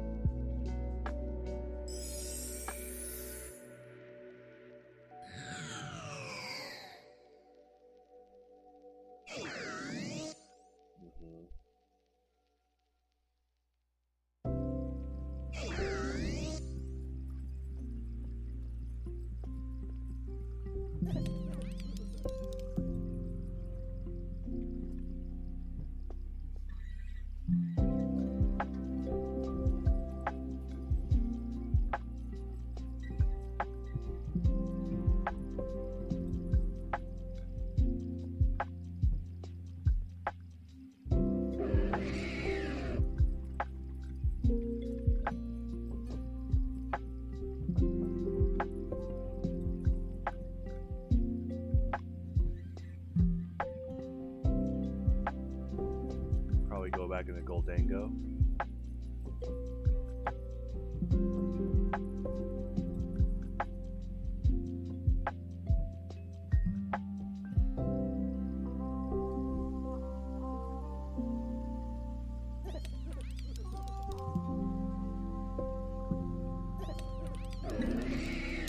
Probably a Spiky Shield again.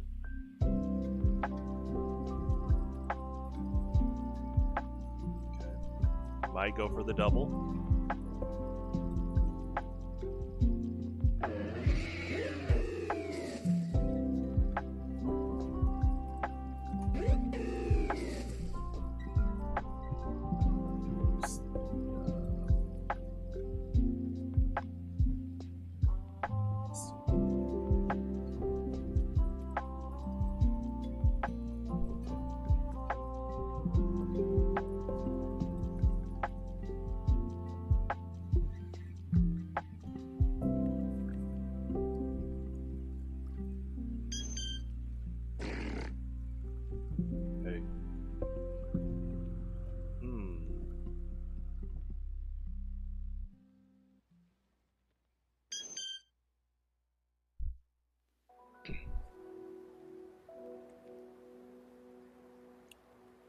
Clefable's pretty good.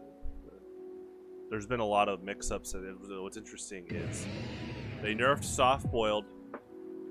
So what's happened is Clefable has actually become more varied in a lot of the sets that people are using right now. It's really interesting. Because you could do Life Orb, Magic Guard, Attacker. It's pretty cool. And then you could still do Unaware to counter setup sweepers. Yeah, I gotta recharge. Now, are they going to switch to Goldango or go again?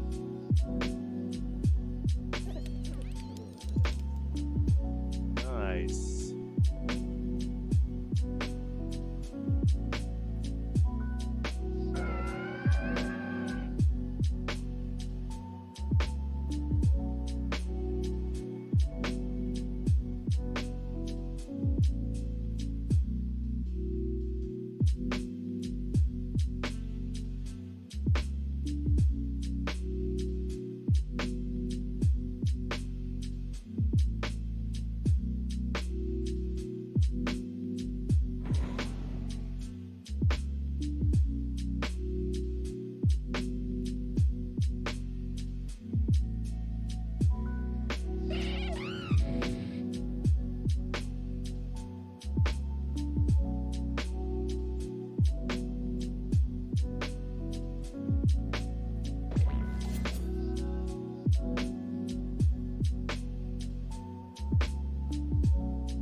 So 295 speed with ×2 sucker punch. Can be careful with that.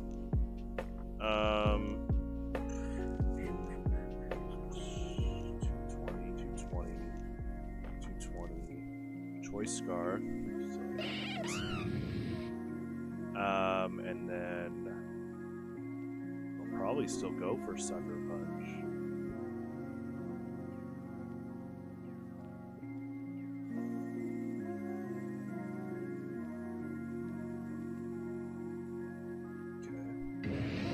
So you got Ninetales, Rillaboom, Goldango.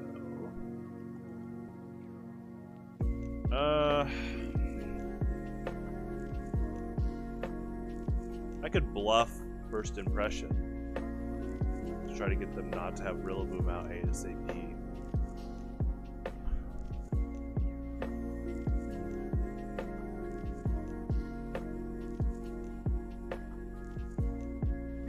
So from slacking.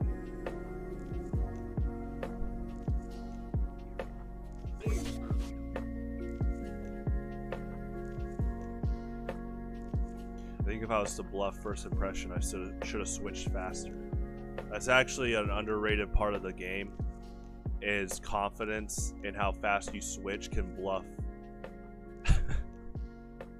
can bluff a move. Like if someone knocks you out and I instantly went low kicks, that could be like, oh, he's running first impression. He's ready to just do a priority move. But, I guess that bluff would really work here.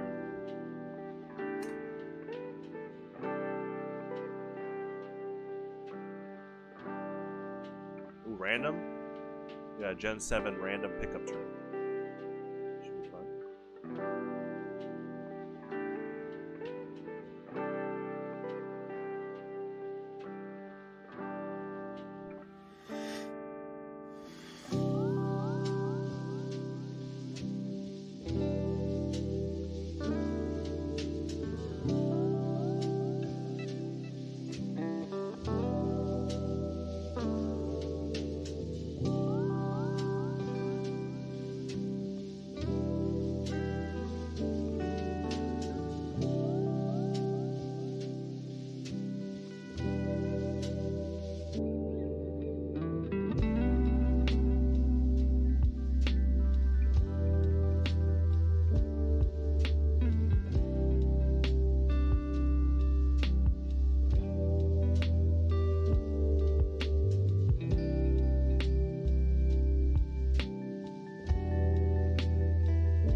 Cameron, I don't know if I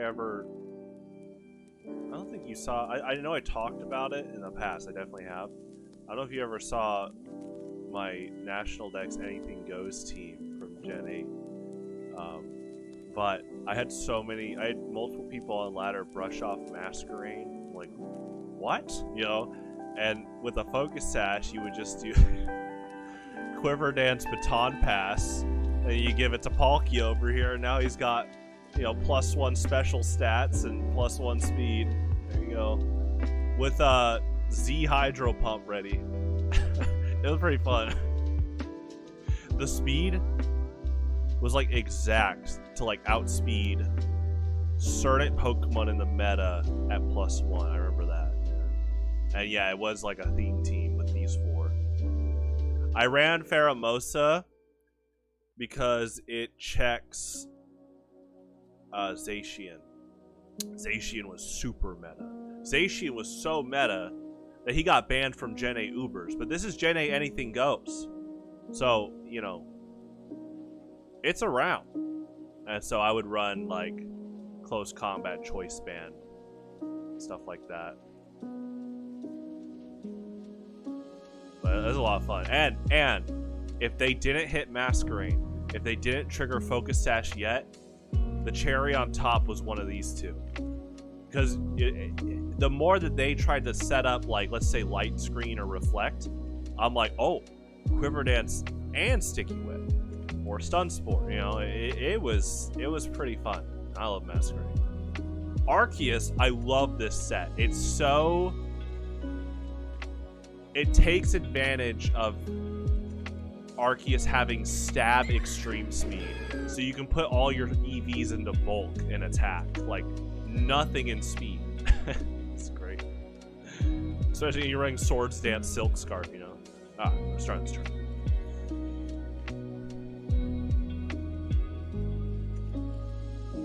This might be Sleep Powder.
that's, yeah.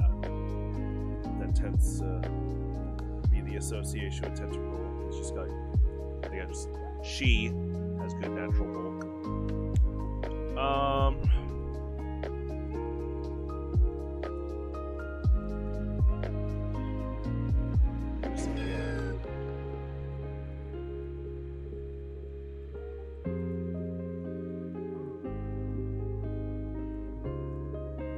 They might double switch because they know about the sap sipper play, but I'm gonna do it. Okay. Yeah, that was a good call on them. They might have Lee Storm.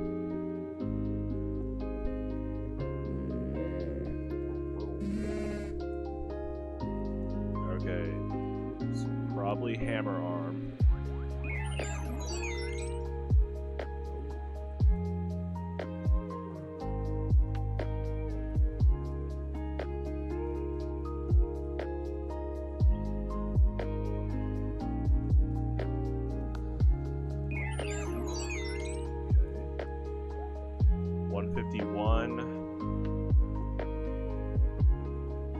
So speed control.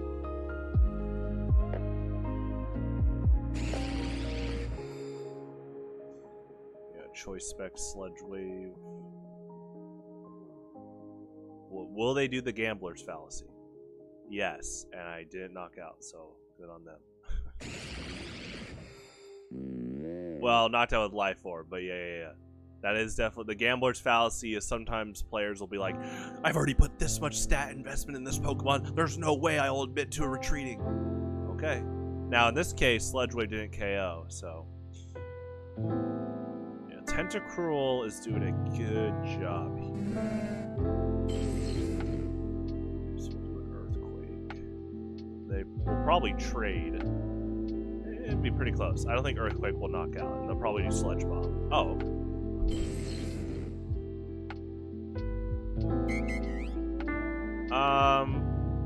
I think it's curse time. They might start doing some like Wish or Thunder Wave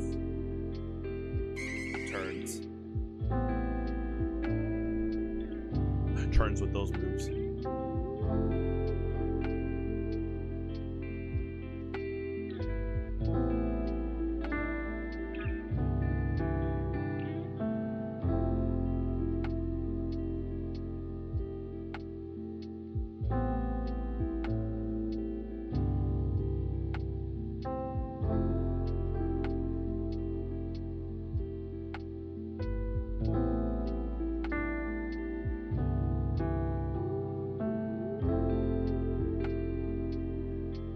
Trying to get that paralysis. Okay. Okay.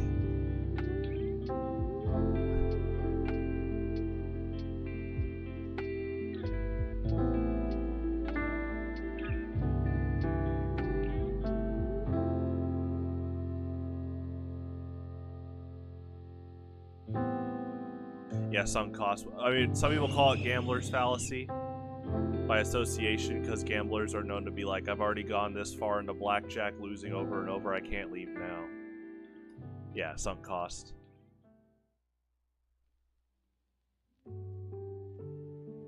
The gambler's fallacy is more about, I've lost so much, I'm gonna win now. So yeah, yeah, sunk cost is here with the setup. Gambler's fallacy is if you're at the slot machine, you keep losing.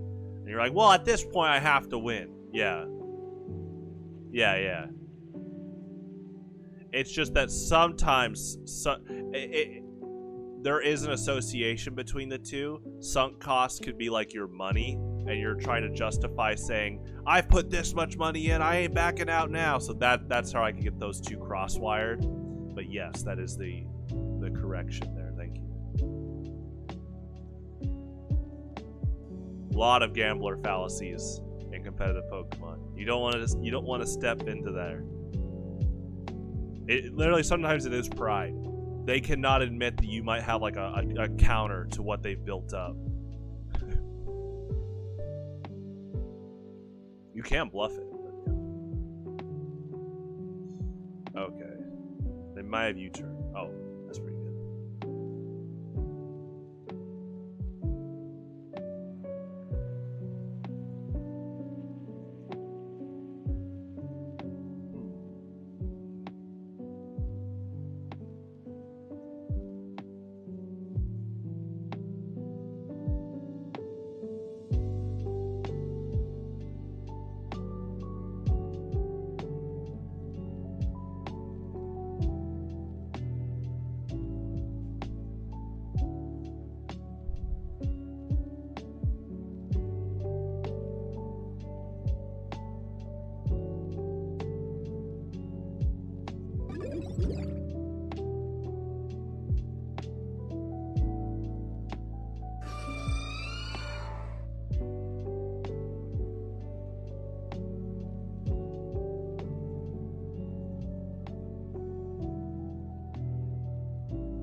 I will be ending the stream tonight at 9.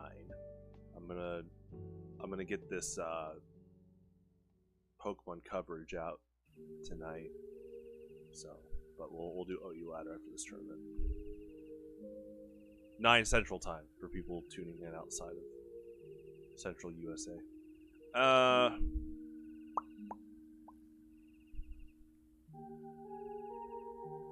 I was gonna say they might have knockoff. Uh-oh.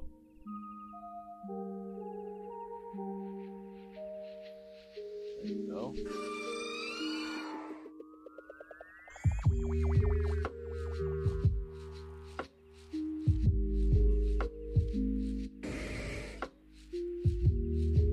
Probably switch.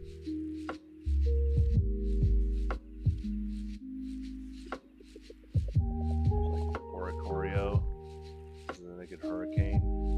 Oh, we're staying in.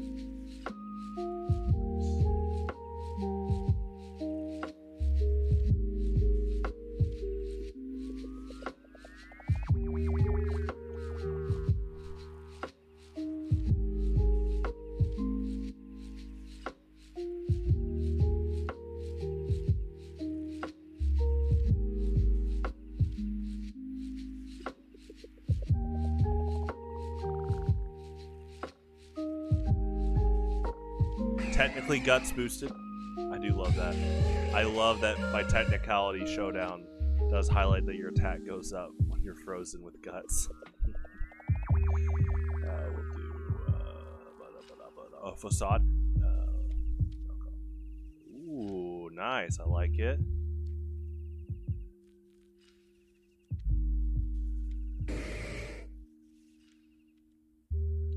Okay, 215. Very good speed control here. Boppy. They have dry skin.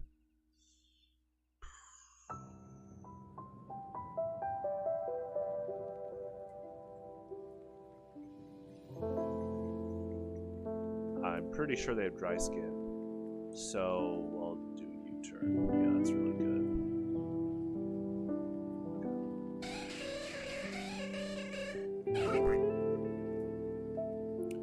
Keep Oricorio hidden in case I can see like a Dragon Dancer or someone pop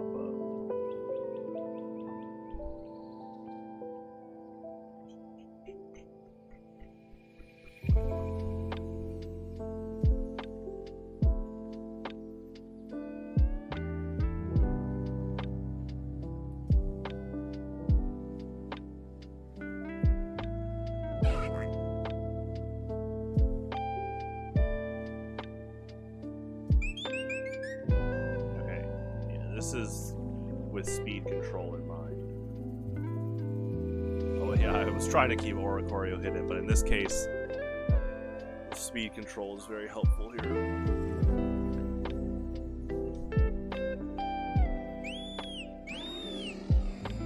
Okay. Prism Armor is really good. They might knock out Oricorio with this trade, but we'll see. This might be weakness policy. Automize. Oh, okay. Yeah, Z Crystal.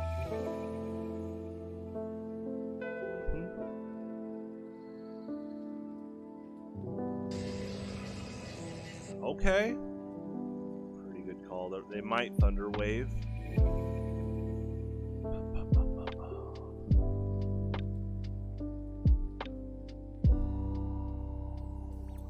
Okay. So I think I have to go for Hurricane here.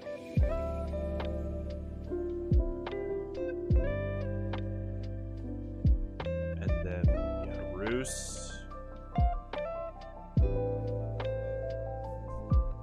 That's actually pretty big because I lose speed control.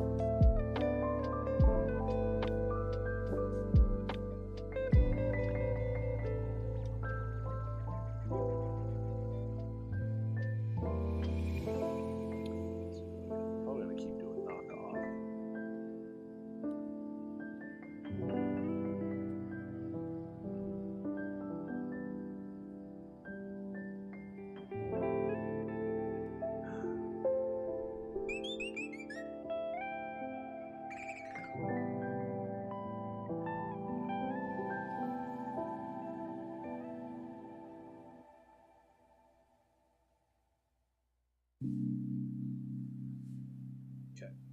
Nice.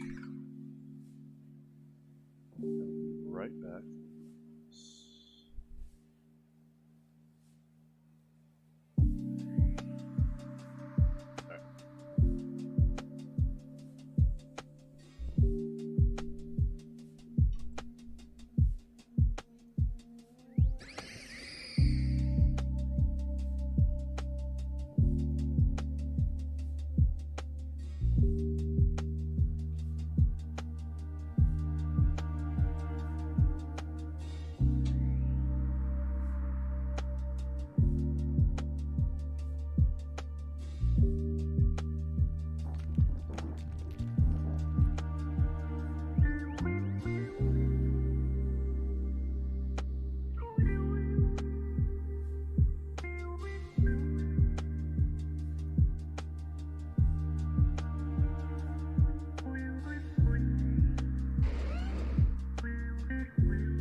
It hit me while I was gone. We are gonna play this to finish out ladder tonight.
That's defiant, I just realized.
Might have flame charge. Might have flame charge. But I need to gamble that they don't have flame charge. Bitter Blade. Physical Ghost move. They really could have flame charge. Yeah, it's a toss-up. It's a guess. To look at their set and like their team as a whole. Bitter Blade. Shadow Claw. Physical Ghost move. They're running weak armor. With flame charge?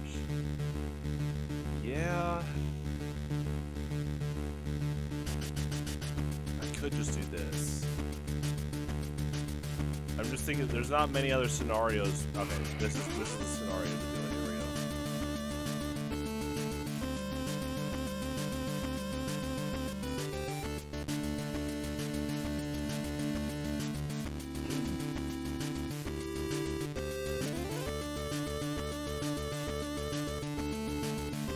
Lava Plume.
We could go for the speed tie gamble.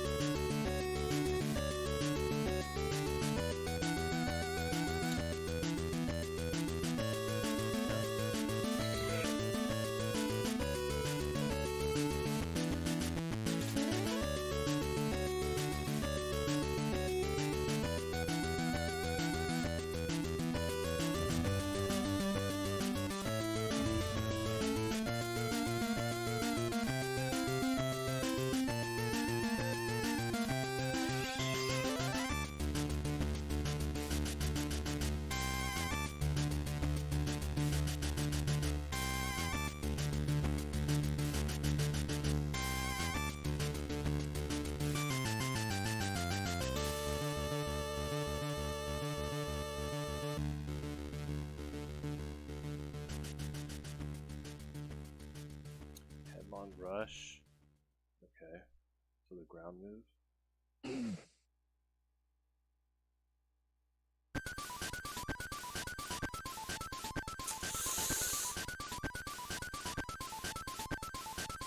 Yeah, I'll do this.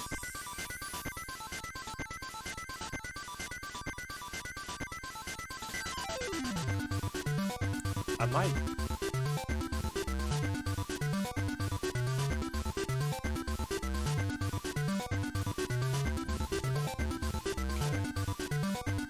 Oh, it is Supreme Overlord. Oh, did Terra Blast have the water animation? Doesn't that give away my Terra type? That's really funny. And it had like a scald animation. Huh.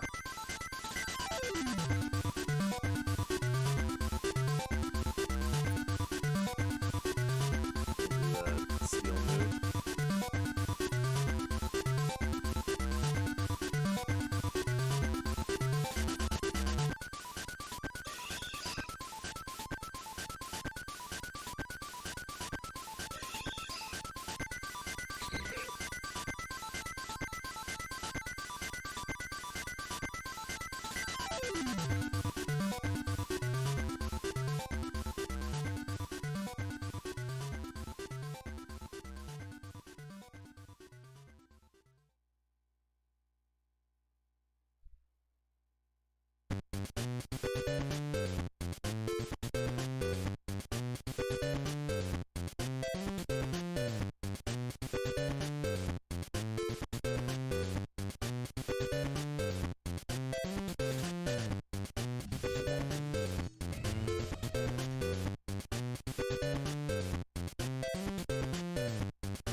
What, close combat?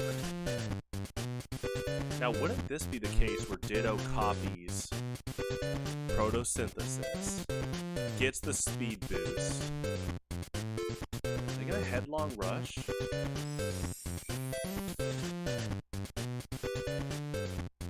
Okay.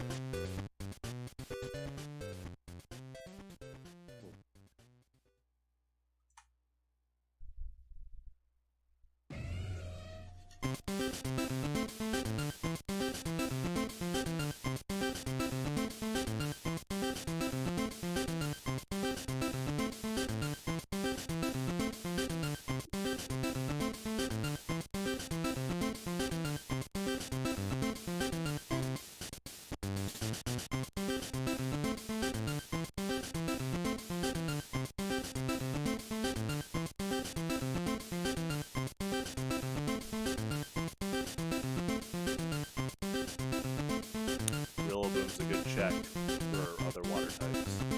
Because if I go Water Terra Frostmoth, like a Grassy Glide, usually get knocked out.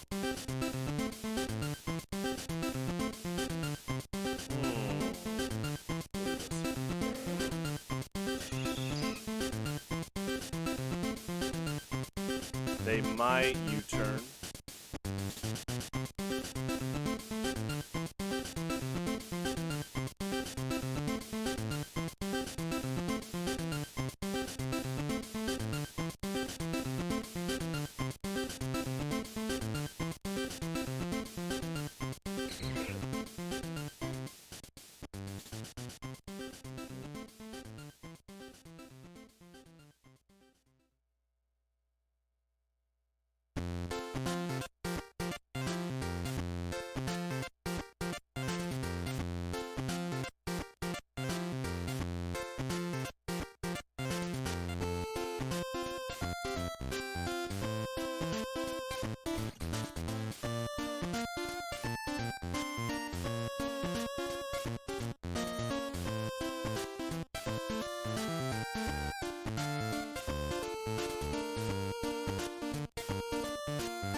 swim.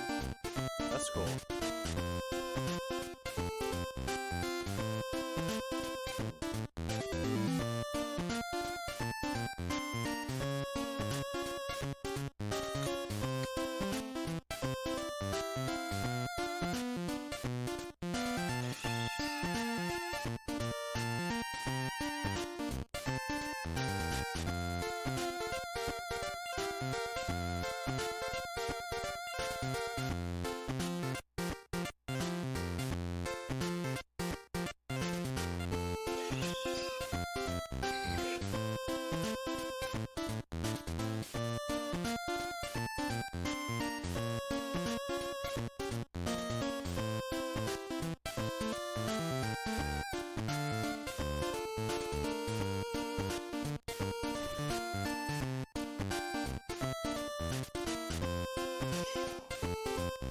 I'm guessing this is Swift Swim, so...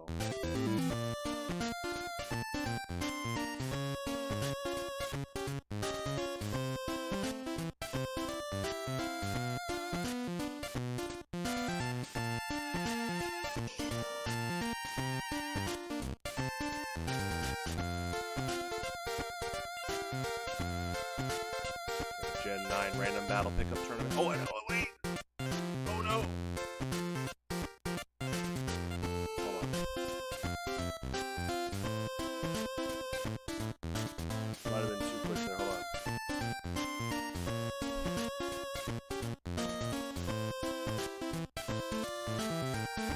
Okay. I saw the pickup tournament and I quickly clicked on it. Like, oh my gosh, I didn't say GG. There we go. Alright.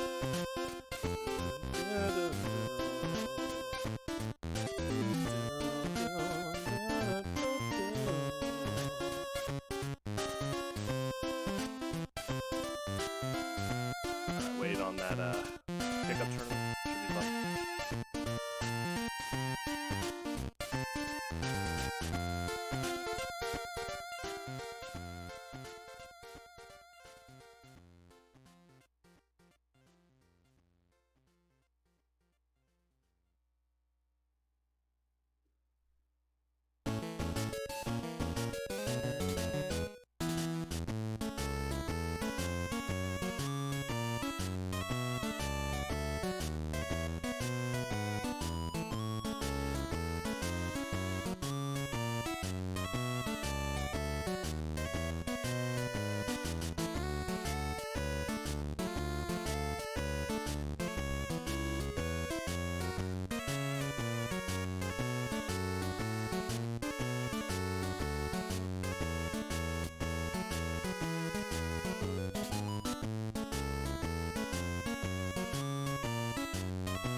Oh, nice.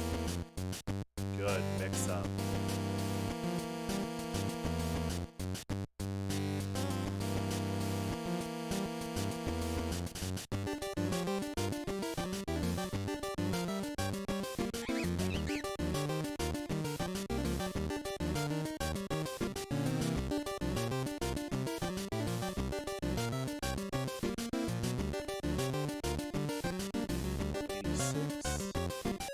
Speed control there.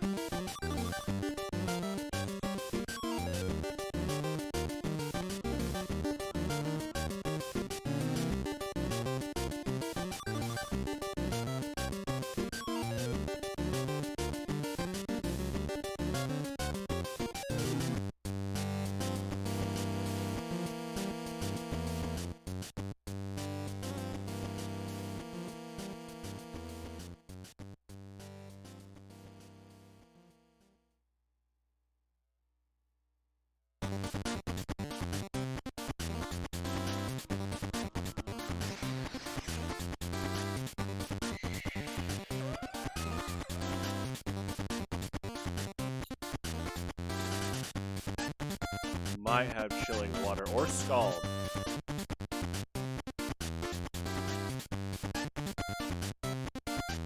Oh, hydro pump.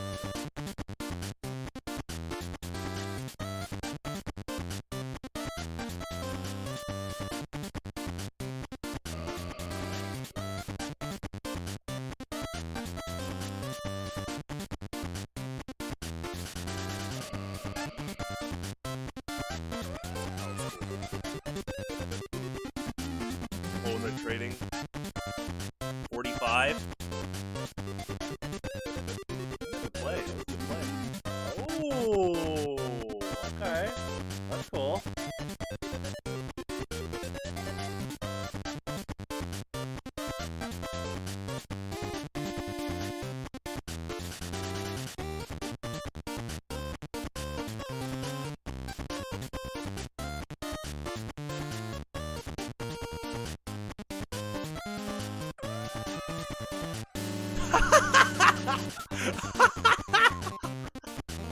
Ah, you love to see it.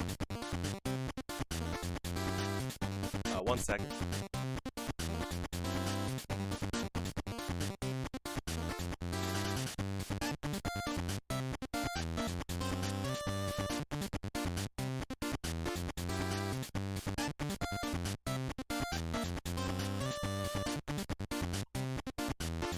Anyway.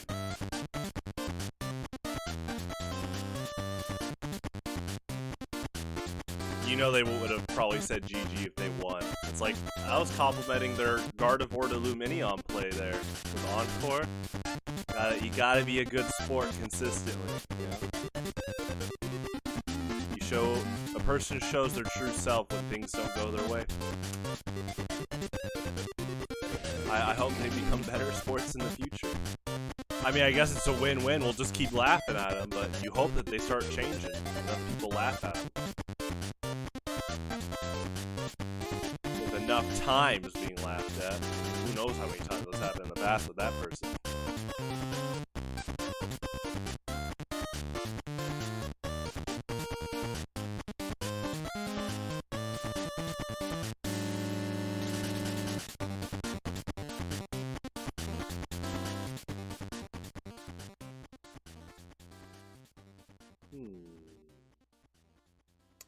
I think they have Dark Pulse, so I'd be careful.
Draco Meteor.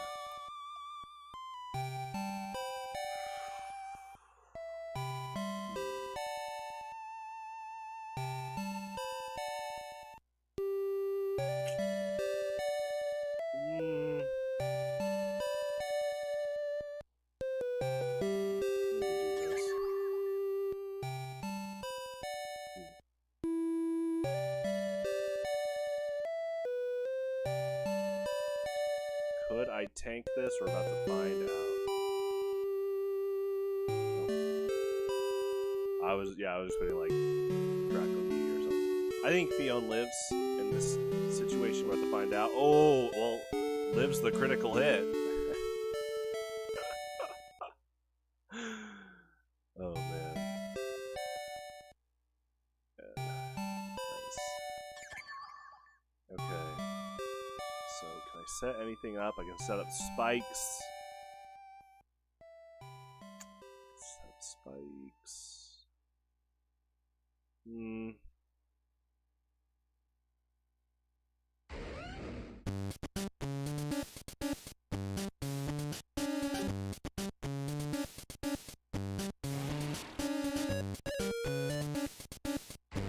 Just in case it hydro pump, I'm gonna do that. Go again.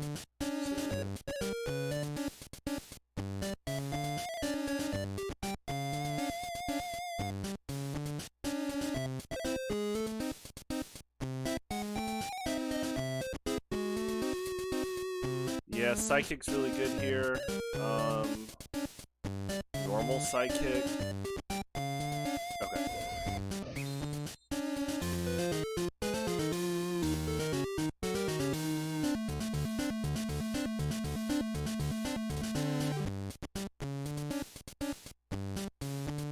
Probably switch. Let's see.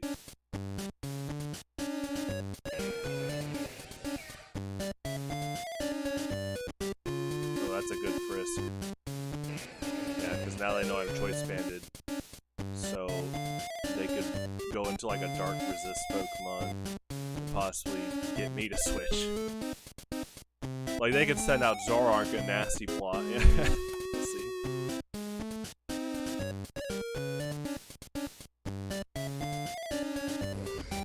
Oh hey.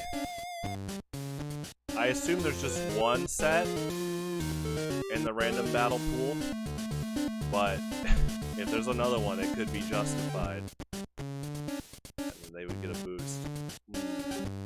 We'll do this. Ooh, setup sweeping. Okay, okay.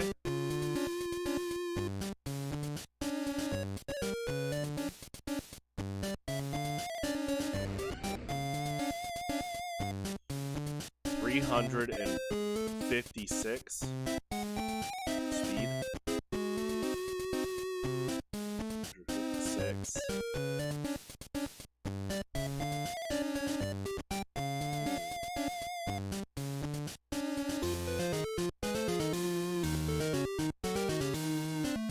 156. Let's hope we live.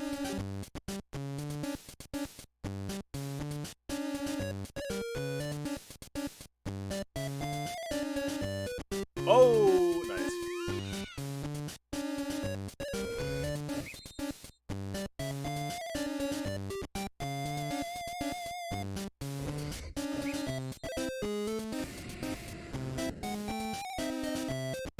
I would do... Fire Blast. Oh, Typhlosion lives. Yeah, that's something I have to continue to get better at. This has been a thing I've been trying to get better at for years. Is they in like random battles or OU ladder Smogon singles, right? In general. A Pokemon like Typhlosion, I don't want to have their HP chipped usually because Eruption's damage goes down. But that was almost an all or nothing case where it's like, well, he's probably either knocked out or he's not. And so what I should have done is went right into Typhlosion and did Fire Blast. Alright, we're gonna do one more OU match, then we'll call it a night. Here we go.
Last rock.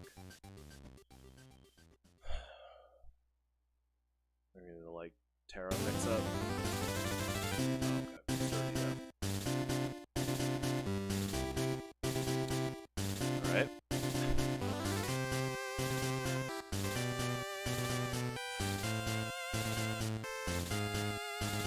Alright, everyone. Well, thanks for tuning in. I'll be back tomorrow at 6 p.m. Central Standard Time. Yeah, okay, so before I leave... before I leave... That... Rimbombi. So, Rimbombi has been played a lot on OU Ladder. And the set goes Moonblast, Sticky Web, Stun Spore, and, you know, a fourth move they want to use. It could be Bug Buzz. They could do Rest, you know. The thing is, they're gonna. That's what it happens. Is Rimbombi's been played a lot, and they often almost always lead with Rimbombi.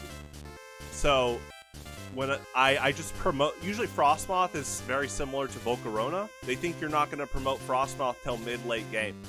And so I'm just like, bam, here's Frostmoth as a lead.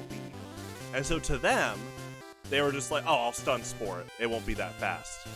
But because of this ability, all special attacks do half the damage to Frostmoth.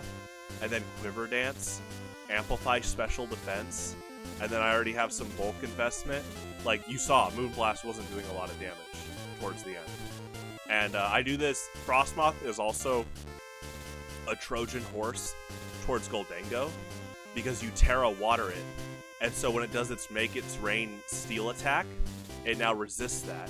And Goldengo just lost a bunch of special attack because it's like -2. And so yeah, you can just keep doing Quiver Dance. The one hard counter that's been playing a lot right now is Rillaboom. It happened today. You can see in those matches I'm trying to pivot around Rillaboom because I Terra Water and they can just throw out Rillaboom, Grassy Glide, often gets a KO. They'd have to be like, even with negative attack EVs, they're like getting a KO. Like I would have to like max defense or something. So anyway, yeah, it was a lot of fun tonight. Thanks for tuning in, guys. We got some pretty funny salt at the end. I'm not even talking about the last match where they rage quit. But that's the cherry on top. So thanks for tuning in. I'll be back for Melee tomorrow at 6 p.m. Central Standard Time. As always, I am going to advise people to drive safe out there. If you are in the Midwest, there's some crazy cold rain. And once it gets icy rain, we get that icy rain or snow. Yeah, please be careful when you drive. Have a good night.